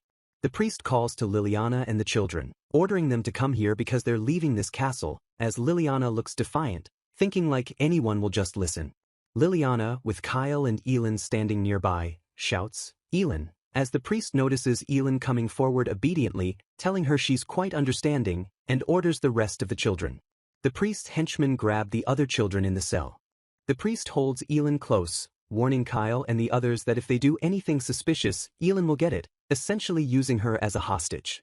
The priest orders Kyle to hand over the keys to the sealing stones immediately. Kyle shouts in distress, crying out, "Hey Kyle, get the..." Liliana screams, "Liliana!" Kyle, held by one of the captors, is told he was too focused on the key, and that the captor will harm Liliana if he moves. Liliana looks at the priest in pure hatred, calling him a coward. Kyle collapses to the ground in despair. Liliana cries out, "Dylan." Liliana cries out for the captors to stop hurting Elin, falling to her knees, looking distraught. Liliana is overcome by the feeling of powerlessness, lamenting that Elin wouldn't have to go through this if only she had more power and hadn't been caught. Liliana cries out for the priest to just stop it. Liliana screams, "Just stop it," at the priest and his men. Liliana cries out for the pain to stop. The surrounding cell wall suddenly shakes as one of the captors cries, "An earthquake." Liliana is now lying on the ground and Elin, leaning over her, asks if Liliana is all right. Liliana holds the wounded Elin and apologizes for being careless and for the situation being because of her. Liliana desperately holds Elin, calling her name. The walls of the old building violently shake and pieces of stone fall from the ceiling as one of the captors realizes, the towers crumbling, and another cries out that, "This is bad." The children inside the cell panic, crying out that they're all gonna die like this. The children huddle together as the ceiling cracks further, distraught that they won't be able to see their family again. Liliana, with tears in her eyes, shouts in desperation that she doesn't want to die. Liliana cries out, imploring someone to help. A flashback image of a forest appears as Liliana recalls Sirius instructing her that if she ever has trouble using magic, she should start thinking of it as a number. Sirius then smiles and says she might be able to create a miracle then. Liliana repeats the word, "a miracle." Liliana acknowledges that the current crisis is the situation Mr. Sirius talked about. Liliana closes her eyes and concentrates, telling herself to calm down and imagine as she resolves to definitely use her magic. The children look at her in surprise, crying out, "Liliana?" Liliana pours all of her mana into the spell, imagining the light scattering the rubble like feathers and letting the wind carry them away. Liliana sends out a burst of magical will, pleading, "Please, save everyone." A bright light surrounds Liliana. The spell works, as Liliana and the children are floating among sparkling light, and Elin observes that the light is so pretty. Elin realizes the light is healing her wounds and easing her pain. They have floated safely outside the ruined castle walls, where Alesh, Mr. Shido, and Liliana's father wait. Liliana's father looks on in amazement. Liliana floats through the air toward her father, calling his name. Her father happily embraces her and tells her, "Welcome back," and Liliana says, "I'm back." Liliana rests safely in bed, as her mother, Alice, tells her name. Alice hugs Liliana tightly, telling her she's finally awake and is glad she returned safely.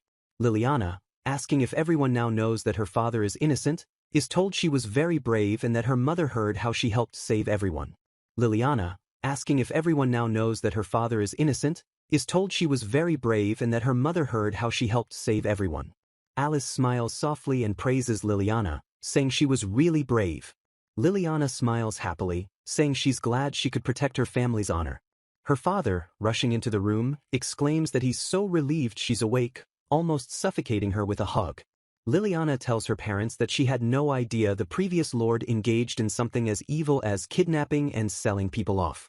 Liliana continues that she only heard from Mina that the previous lord's castle was called the Demon's Castle, but it seemed to be something that all the children knew about, and that everyone captured and taken there never returned. Alice explains that the Demon's Castle is detested by the people, so no one dares to approach it, and clarifies that Mina was targeted because she inherited her mother, Clarissa's, healing ability.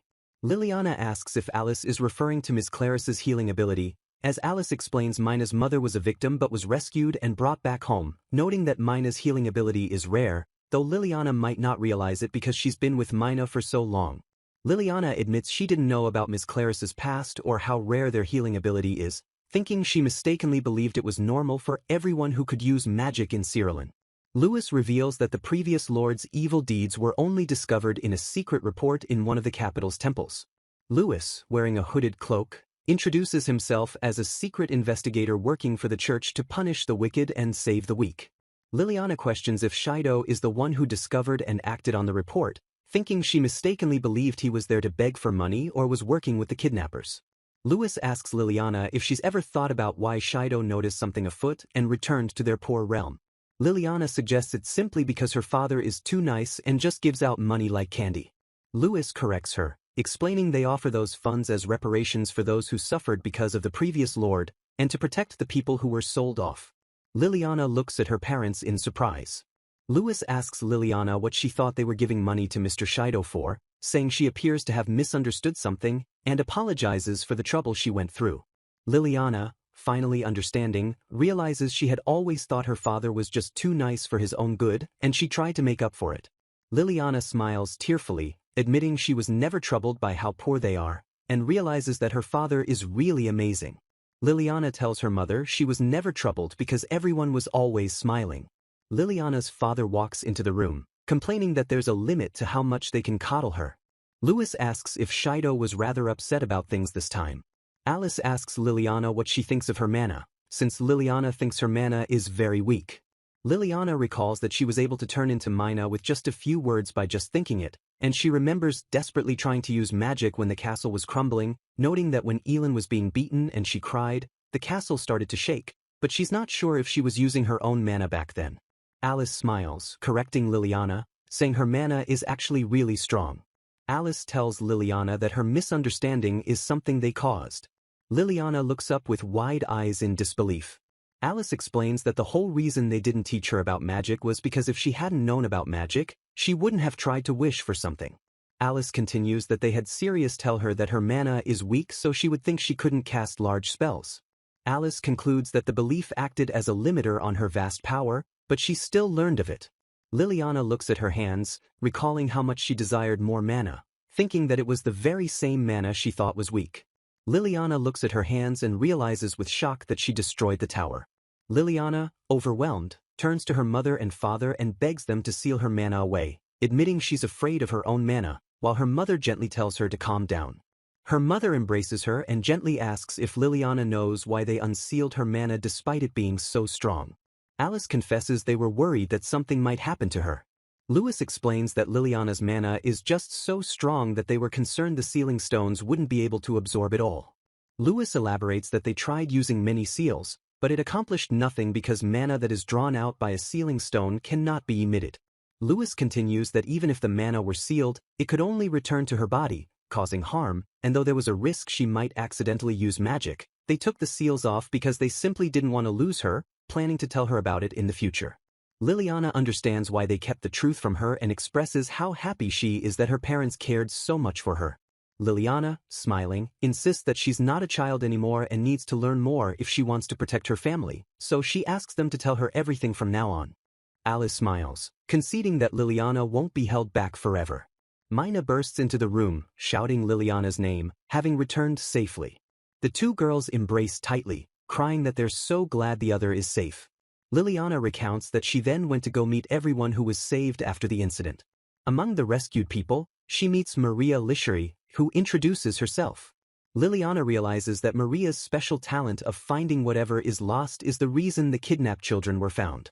Liliana muses that Maria looks gentle, just like Zil, and realizes that she's great-grandfather Zil's daughter.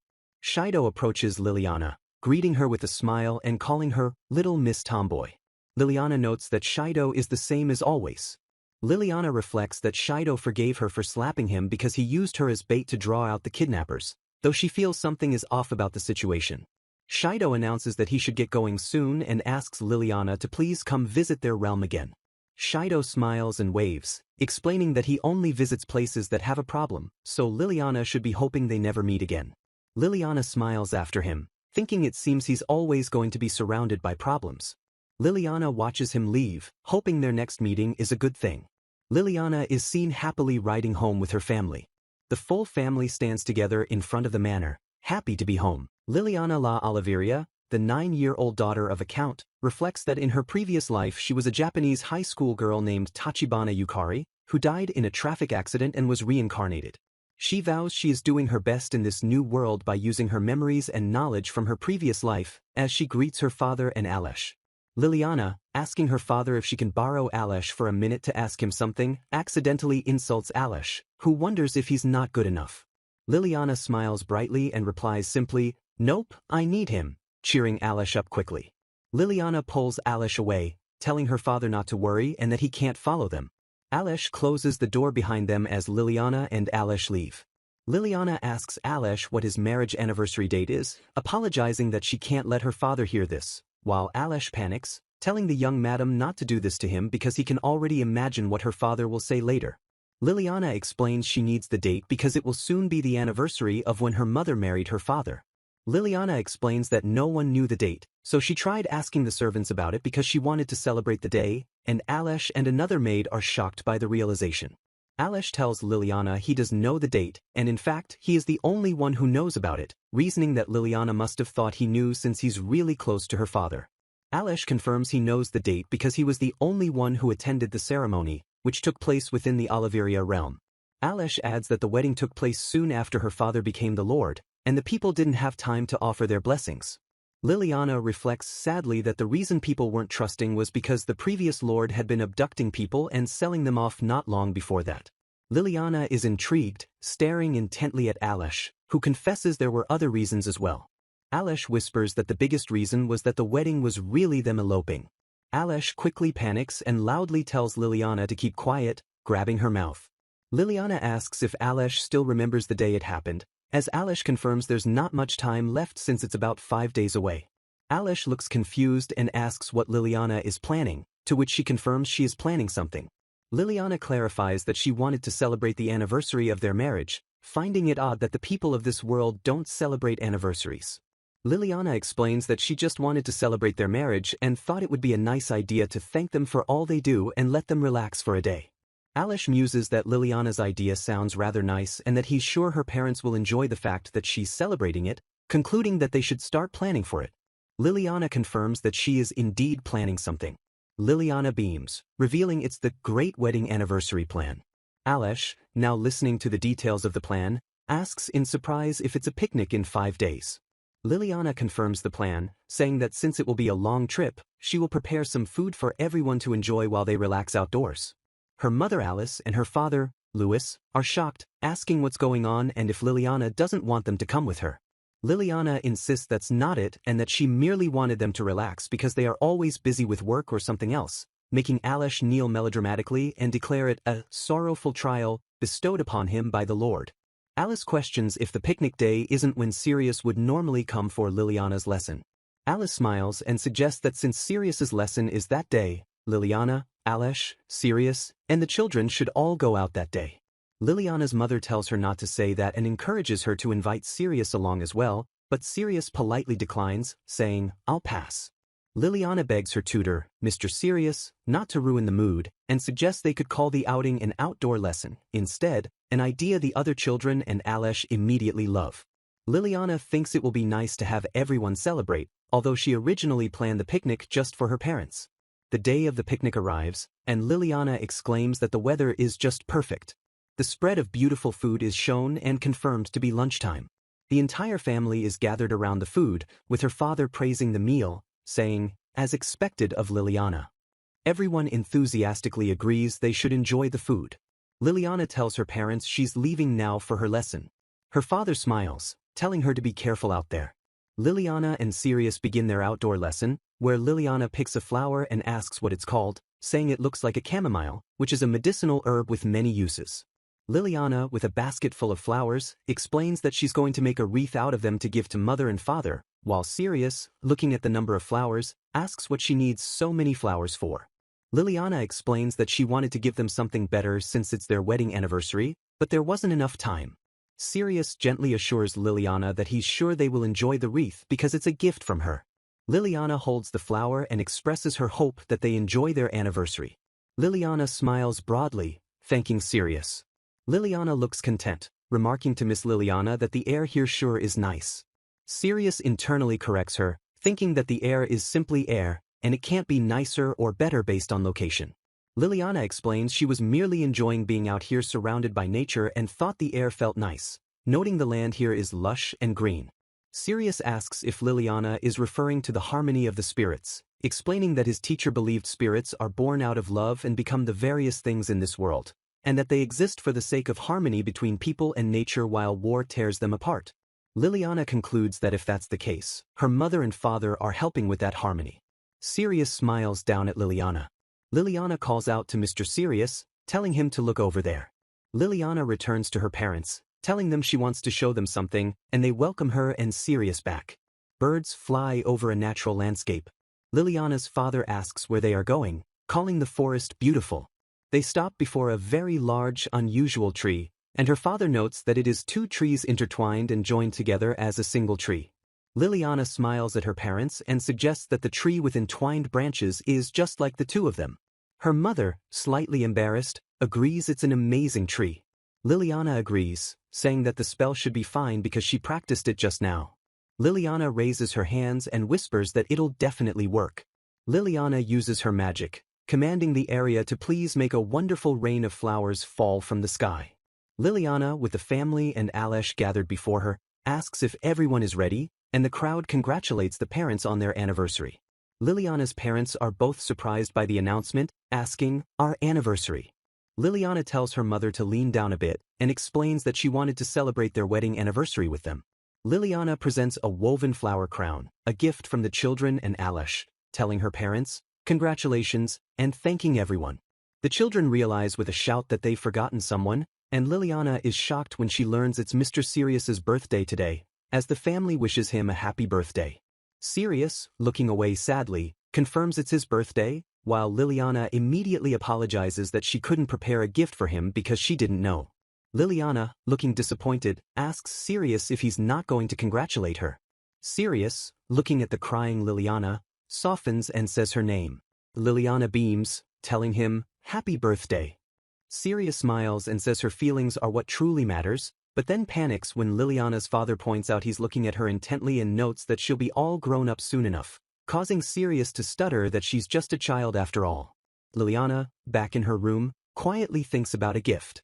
Liliana thinks she still wants to give him some sort of gift even though he said her feelings were enough. Liliana grabs a pen and paper and exclaims, "I've got it." Late that night, Liliana finds Mr. Sirius at his door and apologizes for the late hour, saying he startled her. Liliana holds out a small card and says she's sorry, but she really wanted to give him this gift today, while it's still today. Sirius looks at the card, asking, "Anything ticket?" Liliana winks and explains that he can use the ticket to have her do anything, from a shoulder massage to cleaning, and Sirius accepts the thoughtful gift, saying he'll be sure to use it carefully. Liliana thanks him for being born and for the fortune of meeting him. Liliana smiles as Sirius promises that he'll be sure to remember and treasure all the memories she made today. Liliana looks proudly at a lavish meal set on the table, declaring, "Everything is perfectly arranged for the feast they're having because they have a guest over." Her mother assures Liliana she's been so helpful preparing the lot of different things, explaining that their guest wants to try various things. Her father, Louis, questions if it's fine for the meal to be this extravagant, especially for their finances, and asks if they really don't have anything special to offer, then quickly realizes, "No, wait, there is. It's coffee." Liliana inwardly questions if their guest is a spy trying to learn how coffee is made. Liliana's father, Louis, introduces their guest, a young man named Vio Lisheri, telling him to introduce himself, and Vio politely introduces himself, while Alice wonders if the guest meant to say they want to try coffee. Liliana internally apologizes for suspecting Vio, feeling overwhelmed by his bright smile, and Vio states he'll be staying here for a while and hopes they get along. Liliana overhears Vio's last name and questions, "Lisheri," realizing that must mean Zil is Vio's great-grandfather. Liliana greets Vio and introduces herself as Liliana La Oliveria, and Vio asks her to feel free to use more casual speech around him. Liliana asks Vio if he's going to be a merchant when he grows up, noting he's 22 and came all the way from the capital on his own, thinking he's 3 years older than her, and Vio politely agrees to the room assignment. Vio agrees to follow Liliana, and Liliana, observing Vio, thinks to herself that he's so cute and reminds her of someone. Liliana suddenly realizes Vio reminds her of grandmother Maria. Liliana shows Vio the room he'll be staying in. Vio looks at Liliana with surprise, muttering the word, "Every single." Vio, looking startled, shouts at Liliana, "Don't touch me," and Liliana is left dumbfounded, asking, "What's going on?" Vio glares, stating, "You're nothing like what I'd heard." Vio continues, explaining that great-grandpa Zil kept talking about how amazing she is and that she might become a famous merchant one day, and Liliana is left wondering if this is Vio's true character. Vio confronts Liliana, stating he bets that the coffee and cards she claims to have invented are actually achievements her parents stole from someone else for her. Liliana's eyes widen, deeply offended by the accusation that her parents would steal from someone. Liliana, standing up to Vio, states she won't stand for him insulting the people she holds dear, but Vio is simply confused. Liliana informs Vio that if he wants an apology, he'll have to beat her in a contest, asking what he thinks of that. Liliana proclaims the Harvest Festival is meant to give thanks to the goddess of beauty, love, and good harvest, and that the main event is the goddess contest, where the winner is carried through town as the personification of the goddess. Liliana declares that they'll compete in that contest and use the result. Vio accepts her challenge but nervously thinks he's not scared at all. Back in her room, Liliana collapses onto the desk, unable to think of a design for the dress. Liliana asks Mr. Sirius for help, wondering if he can offer any insights as a man. Sirius bluntly tells her, no, explaining he is not knowledgeable in matters related to clothing and fashion. Mina, upset by Sirius's refusal to help, insists that a teacher shouldn't refuse their student help when needed, but Sirius coolly tells her she doesn't have to say it like that. Sirius agrees to offer advice if anything comes to mind, but tells Liliana to continue on her own in the meantime, and thus the planning begins.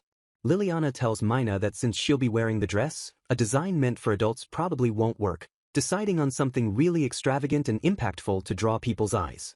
Liliana draws, musing that maybe a fluffy princess line dress with a big ribbon and some laces and frills arranged around it would look extravagant. Liliana finishes the design, concluding the dress will obviously make her more elegant and tells Mina to look forward to the day of the contest. Liliana reflects that the dress should also attract attention as a symbol of elegance to help compensate for her being short. Liliana and Mina encourage Sirius, assuring him she'll definitely win, while he is left standing awkwardly, nervously wondering what happens if someone else wins the contest. The day of the Harvest Festival arrives, and a celebratory crowd fills the streets. Liliana, dressed in a hooded cape, is asked what she's going to do about her dress and explains it will remain a secret until the main event starts. Liliana sees Vio's substitute for the contest, who is Liliana's mother, Alice, and is shocked. As Alice explains, she decided to do this to surprise her. Liliana, hiding under her hooded cloak, thinks her mother really looks like a goddess, and Alice tells Liliana she looks forward to seeing her dress. The host introduces the next participant, who is wearing a dress designed by Vio Lishery, and the crowd is amazed by how beautiful she looks. The host then announces that the next entry is Miss Liliana La Oliveira. Liliana steps out in her lavish princess dress. The crowd murmurs that her dress is so lovely. Liliana, holding a folding fan near her mouth, is admired for her elegant smile, as Mina says the fan is the one she kept secret the whole time. Liliana looks taller and more mature now, seemingly standing in high heels. The crowd applauds her, calling her appearance amazing. Sirius looks downcast, wondering why he was forced to be in the contest too. Liliana and Vio are standing together in a decorated carriage, revealing they both came in first and were both chosen as goddesses, confirming this is the first time the contest resulted in two goddesses being chosen. Vio quietly admits defeat, saying he'll admit his loss. Vio explains to Liliana that the competition's theme is beauty, love, and good harvest, but when he first saw her dress, he immediately thought, it's a goddess, admitting he didn't even think of making something as extravagant as that. Liliana smiles at Vio, saying that Vio is technically the one who won, given his honesty. Vio explains that he dreams of becoming a great clothes and textiles merchant and eventually surpassing his great-grandpa. Vio says his great-grandpa claims he's still not there, ignoring him all the time, but Vio thought he was reconciling with his disinherited daughter, Maria, so he changed his tone and looks because he thought he was too similar to her, and he challenged Liliana to a contest to prove himself. Liliana grabs Vio's hand, telling him he doesn't need to change for others. Liliana insists that comparing himself to her is meaningless because he is amazing in his own way. Liliana says his true self won't change regardless of what anyone says. Vio is left stunned and teary-eyed. Vio thanks Liliana, admitting she's the first person to accept him as himself. Liliana notes that children are very sensitive, and asserts that great-grandfather Zil is getting a lecture the next time they meet. Vio thanks Liliana and apologizes for what he said before. Liliana, smiling, tells him, it's okay. Vio asks Liliana to share a secret with him, and they shake hands, ready to share the secret. Vio Lishery reveals her secret to Liliana. I'm actually a girl, and that her real name is Violetta Lishery. Liliana stares back in utter shock. Liliana lets out a loud exclamation of disbelief. Wait! Liliana, recovering slightly, asks, you're a girl? And Violetta laughs, asking if a girl dressing as a boy isn't just unbelievable, conceding she was certainly cute for a boy. Liliana, now wearing the beautiful dress, insists that Violetta looks really cool and not at all weird in the clothes. Violetta, still processing the shock, asks if cross-dressing is considered cool, as Liliana gets lost in a fantasy about dressing as a man when she's older. Liliana excitedly declares that a woman dressing as a man is just fantastic and cool. Violetta, confused by Liliana's admiration, simply says she sees, admitting she's always admired the style, finding it so gallant and really cool. Liliana, having understood Violetta's need for acceptance, tells her she looks good like that, confirming she accepts her, and Violetta thanks her. Violetta smiles softly and agrees to accept Liliana's words. Violetta, still visibly upset and trying to assert her identity, shouts from the window, "I'm Violetta Lichery, not Maria." Cold winter has arrived in the Sherfield Kingdom, and Liliana, bundled in warm clothes, thinks about how playing outside helps children grow up healthy as she looks forward to spending the day having fun with Mina. They soon arrive at the snow-covered Philua village. Inside, the village chief apologetically informs them that Mina has a cold, saying it is unfortunate they traveled all this way only to have to turn back. Liliana reassures him that it's fine and can't be helped, instead telling him to please take care of himself as well, since it would be terrible if the village chief also became bedridden. The chief thanks her for her concern, but Liliana thinks to herself that she can't just leave Clarice to care for Mina all on her own. She turns back to the chief and asks with concern if Mina's condition is that serious. He explains that Mina's fever just won't go down, and Clarice is currently inside using her healing magic on her. Liliana asks if she could at least speak to Mina, offering to do so through the closed door, and the chief shows her to the room. As they stand outside, a faint trail of musical notes drifts from the room. Liliana looks up in confusion, wondering if she is hearing a song. She listens to the warm-sounding song, which seems to be an incantation about light shining on the land, and she wonders if this is magic. When Liliana asks about the song, the village chief confirms that it is Clarice singing. He explains that Clarice's method is a bit odd, as she must sing to cast her magic, a fact that Liliana finds amazing. Liliana recalls that Clarice is known for her healing magic, and the chief affirms this, but adds with a troubled expression that she has been singing all day for Mina. He trails off, quickly saying it's nothing, but his hesitation gives Liliana a foreboding feeling as she thinks of Mina. Just then, Clarice emerges from the room, reporting that Mina is finally asleep, but her fever remains, and her head still hurts. Clarice mutters to herself that the fact her healing magic isn't working is. Liliana, having overheard, blurts out, "Healing magic doesn't work?" and asks if Mina's sickness is really that bad. The village chief and Clarice both become flustered, frantically insisting Clarice misspoke and that the magic is slowly working, so Liliana has no reason to worry. Liliana watches their panicked denials and can't help but feel that something seems weird. She puts a finger to her lips, reminding them that Mina is sleeping, so they shouldn't be so loud. Liliana pauses, trying to think of what she can do to help Mina. She advises the chief and Clarice to keep Mina warm with blankets or magic if she feels cold, stressing that sleep is important when sick. She also instructs them to make sure Mina drinks plenty of water and to rinse their own mouths and wash their hands before meals. The two adults look confused, repeating, "Wash our hands and rinse our mouths," making Liliana realize that people in this world apparently don't know about these basic hygiene practices. Liliana gives a simplified explanation, complete with a mental image of bad things being washed away, stating that washing and gargling will prevent the things that cause colds from entering the body with food. Deciding not to bother them any longer, Liliana and her father prepare to leave. Liliana tells the adults to take care of themselves, reiterating the importance of preventing the source of the cold from entering their bodies. As they walk down the hall, Liliana suddenly stops and turns back. She approaches the door, thinking about how Mina is just on the other side. Closing her eyes, Liliana clasps her hands together and concentrates, whispering Mina's name. She offers a quiet prayer, asking for Mina to please get better quickly. Liliana opens her eyes with a gentle smile, hoping her prayer helps in some small way so that she and Mina can play together again soon. Upon returning home, Liliana runs to her parents, and her mother welcomes her back, observing that they are home rather early. Liliana explains that they couldn't play because Mina caught a cold, and her father adds that it was unfortunate. Her mother remarks that it's easy to catch a cold now that it's so cold, and Alice agrees that it is worrying. Liliana suddenly remembers and exclaims that Mrs. Clarice was using healing magic, but it had no effect on Mina. Her father, Louis, abruptly tenses, asking sharply. Healing magic had no effect, which startles Liliana. Liliana recalls the foreboding feeling she had earlier and how flustered Clarice and the village chief were, wondering if it's really so bad that healing magic didn't work. Louis apologizes for scaring her but continues to look grim, hoping they are just worrying needlessly as his thoughts turn to someone named Leon. As if on cue, Alice enters the room and asks if something has happened to Ms. Leon, reporting that Leon is requesting an immediate meeting. Louis instructs Alice to bring Ms. Leon to his room.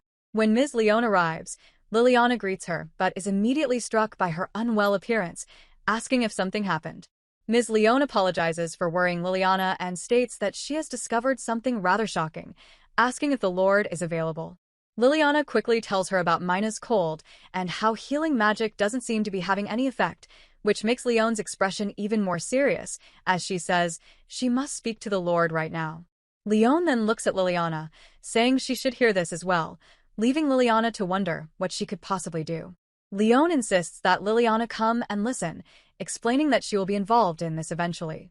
Alice knocks on the study door, announcing that she has brought Ms. Leon, and Louis grants them entry.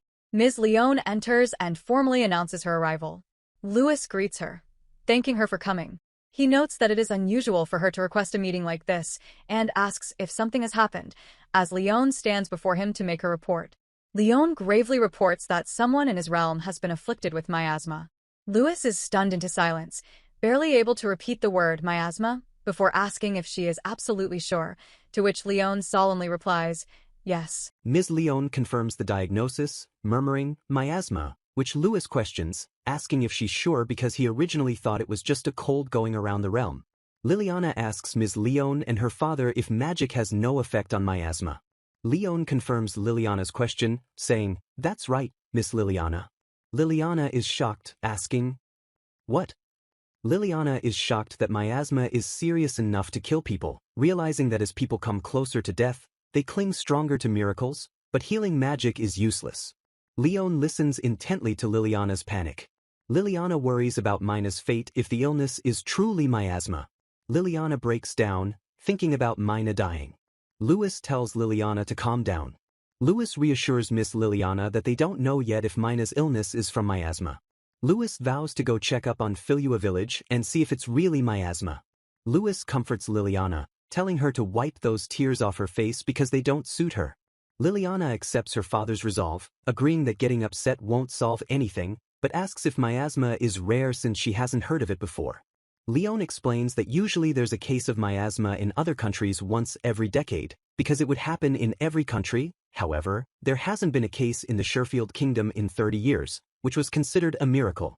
Liliana asks if there is any medicine or anything that is effective against miasma, but Leon tells her there's absolutely nothing. Louis instructs Leon that he'll have to request she not tell anyone else about this matter. Louis explains that if news of the miasma outbreak were to spread, everyone in the realm would panic, so he will quietly impose restrictions across the realm. Louis continues that he will forbid travel in and out of the realm, and absolutely do not allow the infected to leave the realm. Liliana, shocked, asks if the situation is so serious that he needs to do that, as Louis explains that while she may think it's heartless, it's the best method they have. Louis, as the lord of this realm, states he needs to minimize the damage as much as he can. Louis thanks Leon for accepting his decision. Leon, however, tells Louis she has a single request for him. Leon, bowing in prayer, asks for a promise that, in order to discover the source of the miasma, Louis won't do anything that would deprive people of their future. Louis looks on seriously at the kneeling Leon. Louis notices Leon's distress as she begs him to promise, despite knowing how impertinent this request is. Louis is struck by her plea not to deprive people of their future.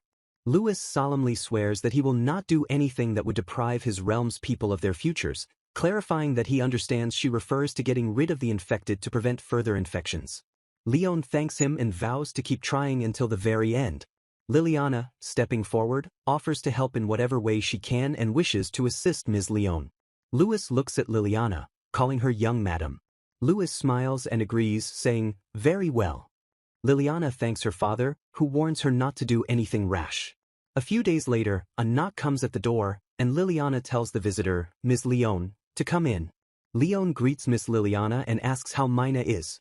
Leone reports that Mina wasn't afflicted by miasma, and her fever has subsided, adding that she will fully recover in due time. Liliana is relieved and shows Leone a book she's reading about miasma. Liliana explains that she wants to help and save as many people as possible, just like Leone. Liliana notices Leone looks sad and asks her why. Leone tells Liliana she just doesn't want things to repeat and offers to tell her about something that happened long ago. Leone coughs, trying to suppress the memory. A flashback begins as a young man named Lo rushes in, telling the girl, Leone, she's clearly coughing again and ordering her to lie back down. Leone smiles, thanking Lo and saying she's fine, admitting she spent most of her childhood bedridden because of her poor health. Leone tells Liliana she was never lonely because her childhood friend was always there, and Lo assures her he'll bring her some warm soup later. Leone explains that doctors are very rare and regularly in danger, so they are usually accompanied by guards, and Lo became her guard, and they later married. The memory shifts to one winter when they were visiting a small village. They discover a miasma outbreak, and Leone is distraught, thinking this is terrible and there must be something she can do. The village doctor, infected, tells Leone she needs to leave the village immediately. Lo asks the doctor, what? Shocked that they still haven't been infected. The sick doctor tells Leone that the Lord has ordered she immediately leave the village, saying he understands how she feels but begs her to obey. Leone is horrified and asks if he's telling her to abandon the villagers. Leone, Lo, and another figure left the village without any other choice. Leone and Lo walk silently in the snow. They continue to walk. Leone tells Lo she can't bear to abandon them, but Lo says he just can't. Lo smiles, telling Leone that he's with her and calling her name. Lo and Leone agree to return to the village, and suddenly Lo is alarmed, seeing something unbelievable. The village was on fire, and Lo and Leone are shocked. Lo, terrified, points, telling Leone to look over there. Lo, seeing a little girl near the flames, shouts a warning to Leone. Leone, rushing forward, covers the little girl, taking the hit from a piece of falling debris. Lo rushes to Leone, screaming her name. Leone, hurt, tells Lo she's fine, and orders him to hurry and go call for help. Lo, crying, insists he can't just leave her behind. Leone pleads with Lo, telling him he's the only one who can save that girl and to go. Liliana, with tears in her eyes, concludes that by morning the entire village was gone because the Lord had ordered the village to be burned to destroy the source of the miasma, and that Leone was unable to keep her promise with Lo. Liliana sadly realizes that the partner that Mother said Ms. Leone had lost was Lo. Leone looks at a blurred reflection in the window, thinking she and Lo were always together, but she was bad at speaking, so she was unable to tell him how she felt. Leone gently hugs Liliana. Leone tells Liliana she's sharing her past because Liliana herself said Leone is like a dandelion, so she felt Liliana should know about the trial she faced. Liliana, looking distressed, questions the use of the word, trial. Liliana looks up with a heavy expression, contemplating her own path and what she would choose in that sort of situation. Leone, looking serious, tells Miss Liliana that she has yet to lose someone dear to her, so she was concerned about her, and insists that no matter what happens, Liliana must accept reality without looking away. Liliana opens the door of a mansion and agrees to enter, noting, okay. Liliana, looking back over her notes, concludes that everything should be fine and that she's done with her preparations. Liliana reflects that she is currently helping Ms. Leone treat people in this building, looking tired but determined. Liliana's companion reminds her not to push herself, as Liliana explains her father allowed her to help as long as she fulfills two conditions, and notes the mansion they are using was where the previous lord's relatives used to live. Liliana explains that since all the people living nearby have moved away, they are currently using the mansion to quarantine people as they treat them. Liliana explains her conditions. She must disguise herself so no one knows she's working here, and she needs to have a guard with her just in case, revealing that Mr. Sirius is her guard. Ms. Leone, surprised to see Liliana in the quarantine building, asks what she's doing here and notes, "So this is where you were." Liliana presents a piece of cloth, saying she made a mask to block out viruses, asking if Leone understands the term viruses. Liliana explains that viruses are tiny things that are too small to be seen with the naked eye and cause diseases, and since miasma is said to be transferred through the air and water, she made this and tells Leone to just put it over her mouth. Liliana speculates that perhaps miasma is simply an infectious disease, though this is just a theory. Liliana notes that the symptoms of miasma are a fever, headaches, joint pain, and fatigue, concluding that if it's spread through the air, wearing a mask will stop it. Liliana tells Ms. Leone they should at least take precautions, even though there are no vaccines or medicine here, admitting she's not completely certain about her theory, but offers the mask anyway since it shouldn't have any negative effects. Leone agrees, concluding that if it means less people will suffer, then it's worth it, thinking they should be able to convince people to use it by saying it's to prevent catching a cold. Liliana watches Leone thoughtfully. Liliana is overcome by emotion, thinking she also wants to help the people suffering from miasma. Leone agrees to try Liliana's suggestion, adding that aside from the mask, they need to have everyone rest and give them plenty of water. Liliana admits that the mask and advice about rest and water is all she can offer from her memories. Liliana, disguised in the hooded cape and mask, decides she should start heading home. Liliana walks down a long corridor, her footsteps echoing. Liliana stops before a black door where the most severely ill patients are. Liliana reflects that she's not allowed to enter this room and feels sorrowful to be unable to help those who are suffering. Liliana kneels before the door, thinking the door is so cold, and realizes that all she can do for them is pray. Liliana begins to pray for the suffering patients. Liliana prays intensely, asking for healing. Liliana continues to pray, asking for help. The atmosphere around the door brightens with a magical effect. Liliana quietly hopes her prayers are heard. Liliana hears faint murmuring coming from inside the room. Liliana is startled, questioning the sound. Liliana strains to hear, realizing it was a voice and questioning if it was a patient. Liliana realizes it was a child's voice and questions if there's no doctor inside there right now. Liliana hears more pleas, confirming the patient's throat burns. Liliana, with intense determination, opens the door, proclaiming, "I need to help them." Liliana peeks inside the room. Liliana, eyes wide with horror, looks at the scene. Liliana steps inside to see patients lying on the cold stone floor, coughing loudly and weakly. The patients continue to cough and groan. Liliana is struck by the dreadful realization. Is this miasma? Thinking, how terrible. Liliana, seeing the severity of the illness, realizes the voice she heard belongs to a child lying over there, and asks if the child is all right. The sick child weakly begs for water and points out that his cup is empty, and Liliana concludes she has no choice but to help.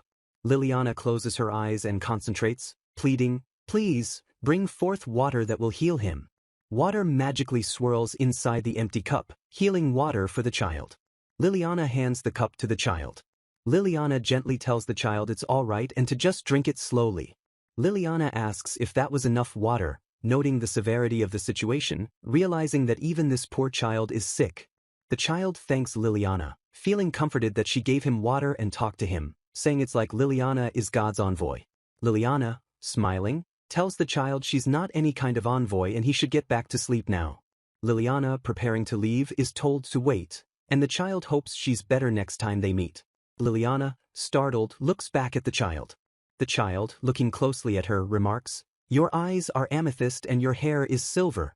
The patients in the room, overhearing the description, all shout the name envoy. The patients begin to gather, muttering that she must be the envoy, the young miss with amethyst eyes who has come here to save them. The patients crowd Liliana, begging her to please save them, terrifying Liliana, who wonders why they are asking her to save them. The patients insist that Liliana possesses the skill to come up with leaf mold in that coffee drink, and therefore must also be able to help them. Liliana tries to deny their pleas, insisting that she just copied things from Earth and doesn't have the skills they're talking about. Liliana is struck by the powerful atmosphere of the patient's belief as a dramatic sound effect marks the moment. Liliana realizes that above all else, she possesses those amethyst eyes of a mysterious color. The desperate crowd shouts that this is proof that she is a descendant of the gods. Liliana, completely overwhelmed, looks up in confusion, muttering that her amethyst eyes are just supposed to be part of her father's lineage, wondering what they are talking about, and asks if they are saying there's something more special about them. The feverish patients beg, "Madam Liliana, please help, have mercy." Liliana cries out that there are things that are just beyond her and that she's merely a human. A dark mood falls over the building as Liliana is unable to save them. Liliana cries out that they are not listening and that she's scared, begging someone to save them. Liliana screams for help. Mr. Sirius suddenly appears, kicking open the door, shouting, "Leah." Liliana looks up in shock, recognizing Mr. Sirius. Sirius, grabbing Liliana's hand, pulls her away. Sirius and Liliana run out of the building, which is the previous Lord's mansion, as Sirius commands, Let's go, Miss Liliana. They escape the danger and enter a room with a fireplace lit in the night. Sirius tells Liliana to please calm down. Liliana confesses to Mr. Sirius that she was scared of the patients, even though they were suffering. Sirius listens as Liliana admits that they wanted her to save them. Liliana cries out, questioning what the point of having such strong mana is if she can do nothing to heal those who are in pain. Liliana is left staring at the house, thinking she is simply powerless. Liliana explains that she has been forbidden from the medical facility for breaking the rules about the severely ill patients. After a week in isolation, she is finally home, but her father is outside her locked door, demanding she open it. Her father continues to plead for her to say something, while Liliana sits at her desk, frantically trying to remember something important. He continues to bang on the door, yelling for her to hear him, as she writes rapidly at her desk.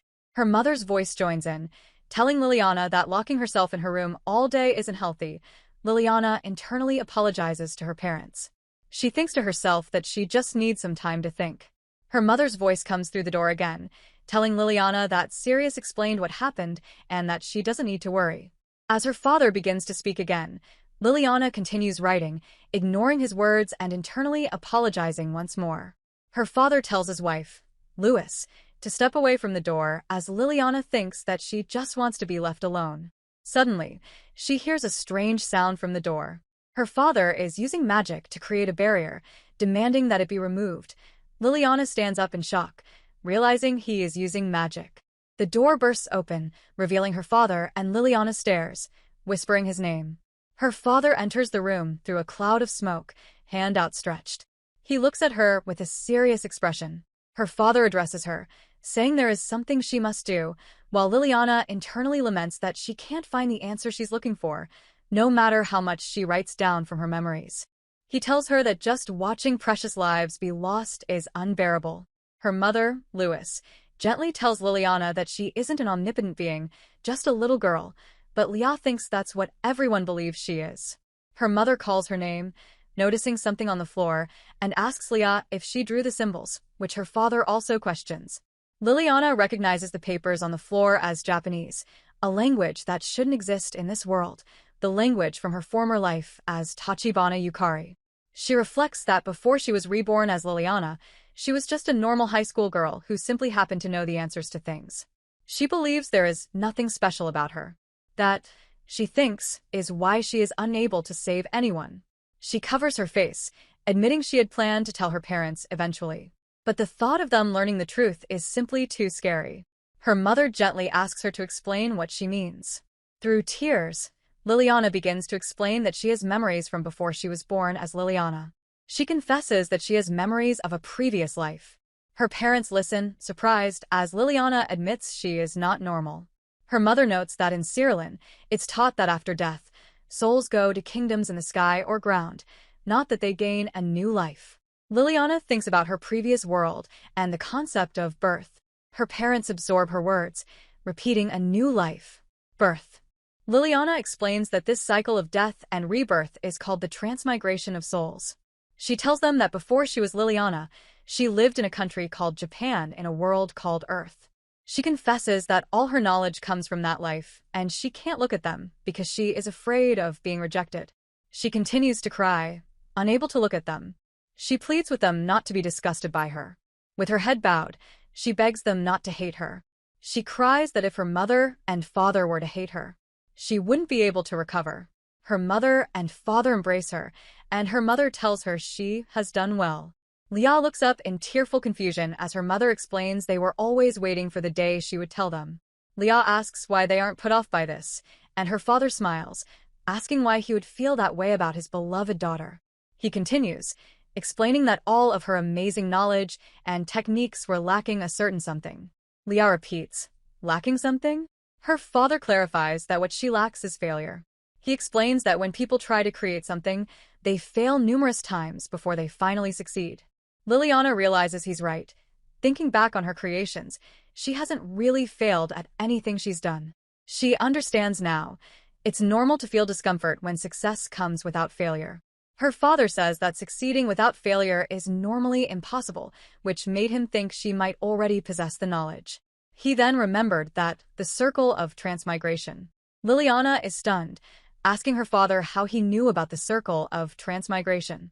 Her father explains that in Heroine, the church scriptures teach of the sky and ground kingdoms, so most people don't know or think about rebirth. However, the central figures in the church do know about people being reborn, as the church has someone with memories of many past lives, though this isn't publicly known. Her mother gently touches her face, saying that's why they thought Leah might be just like them, and Leah gasps, "There's others just like me?" Leah processes this new information, then asks her father how he knows about the circle of transmigration. He replies that he was the head of the Aldina house, which makes Leah recall that the founder of their country had a twin sister with that name. Her father explains that the Aldina house, descendants of the gods, are close to the church and know of the circle. Furthermore, Lady Aldina had silver hair and amethyst eyes, just like Leah, which is why the patients called her a descendant of the gods. Her mother tells her that while some might try to set her up as a daughter of a god, they're all just people, and Leah should just do whatever she is able to, like making masks. She says she is proud of her, and Leah asks if it's fine for her to remain their child. Her parents smile warmly at her. Her father says, "Of course," as both parents embrace her again. Leah cries tears of relief, held securely by her mother and father. Liliana cries happily as she embraces her parents, telling her father she loves him and exclaiming how fortunate she feels. Sometime later, Ms. Leone approaches Leah, noting that she seems to be feeling better now. Leah smiles and confirms this, attributing her recovery to everyone's support as she, her mother, and Mr. Sirius share a light-hearted moment.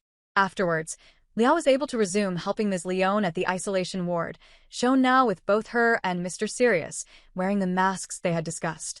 Thanks to their efforts, patients recovered and were able to return home, with one young girl waving a cheerful goodbye to Leah from outside the quarantine mansion. The mansion, its purpose served, is seen from a distance under a clear sky. A group of people, silhouetted, gathers on a hilltop. Leah's thoughts explain that they are attending a funeral today, though the masks and other measures helped prevent many deaths. An official in glasses speaks of a purifying fire. Leah watches the proceedings with a somber expression, acknowledging that despite their best efforts, there were still many people who could not be saved. She quietly wipes a tear from her eye. That night, she stands alone on a hill watching the distant funeral pyre, with a voice off-panel agreeing that it's visible even from there. The voice belongs to Mina. Leah asks why she is here, and Mina winks, stating that as Leah's best friend, she would naturally be here. Leah smiles, thinking to herself that she is truly no match for Mina. As the two girls sit together under the starry sky, Mina calls Leah's name and announces that she has made up her mind. Mina declares her intention to become a doctor, reasoning that Leah saved her, and she feels there must be a greater meaning to it, inspiring her to want to save people too. She recalls how she was in darkness, on the verge of death. Mina continues, explaining that Leah's light suddenly began to shine for her, calling her a light of hope.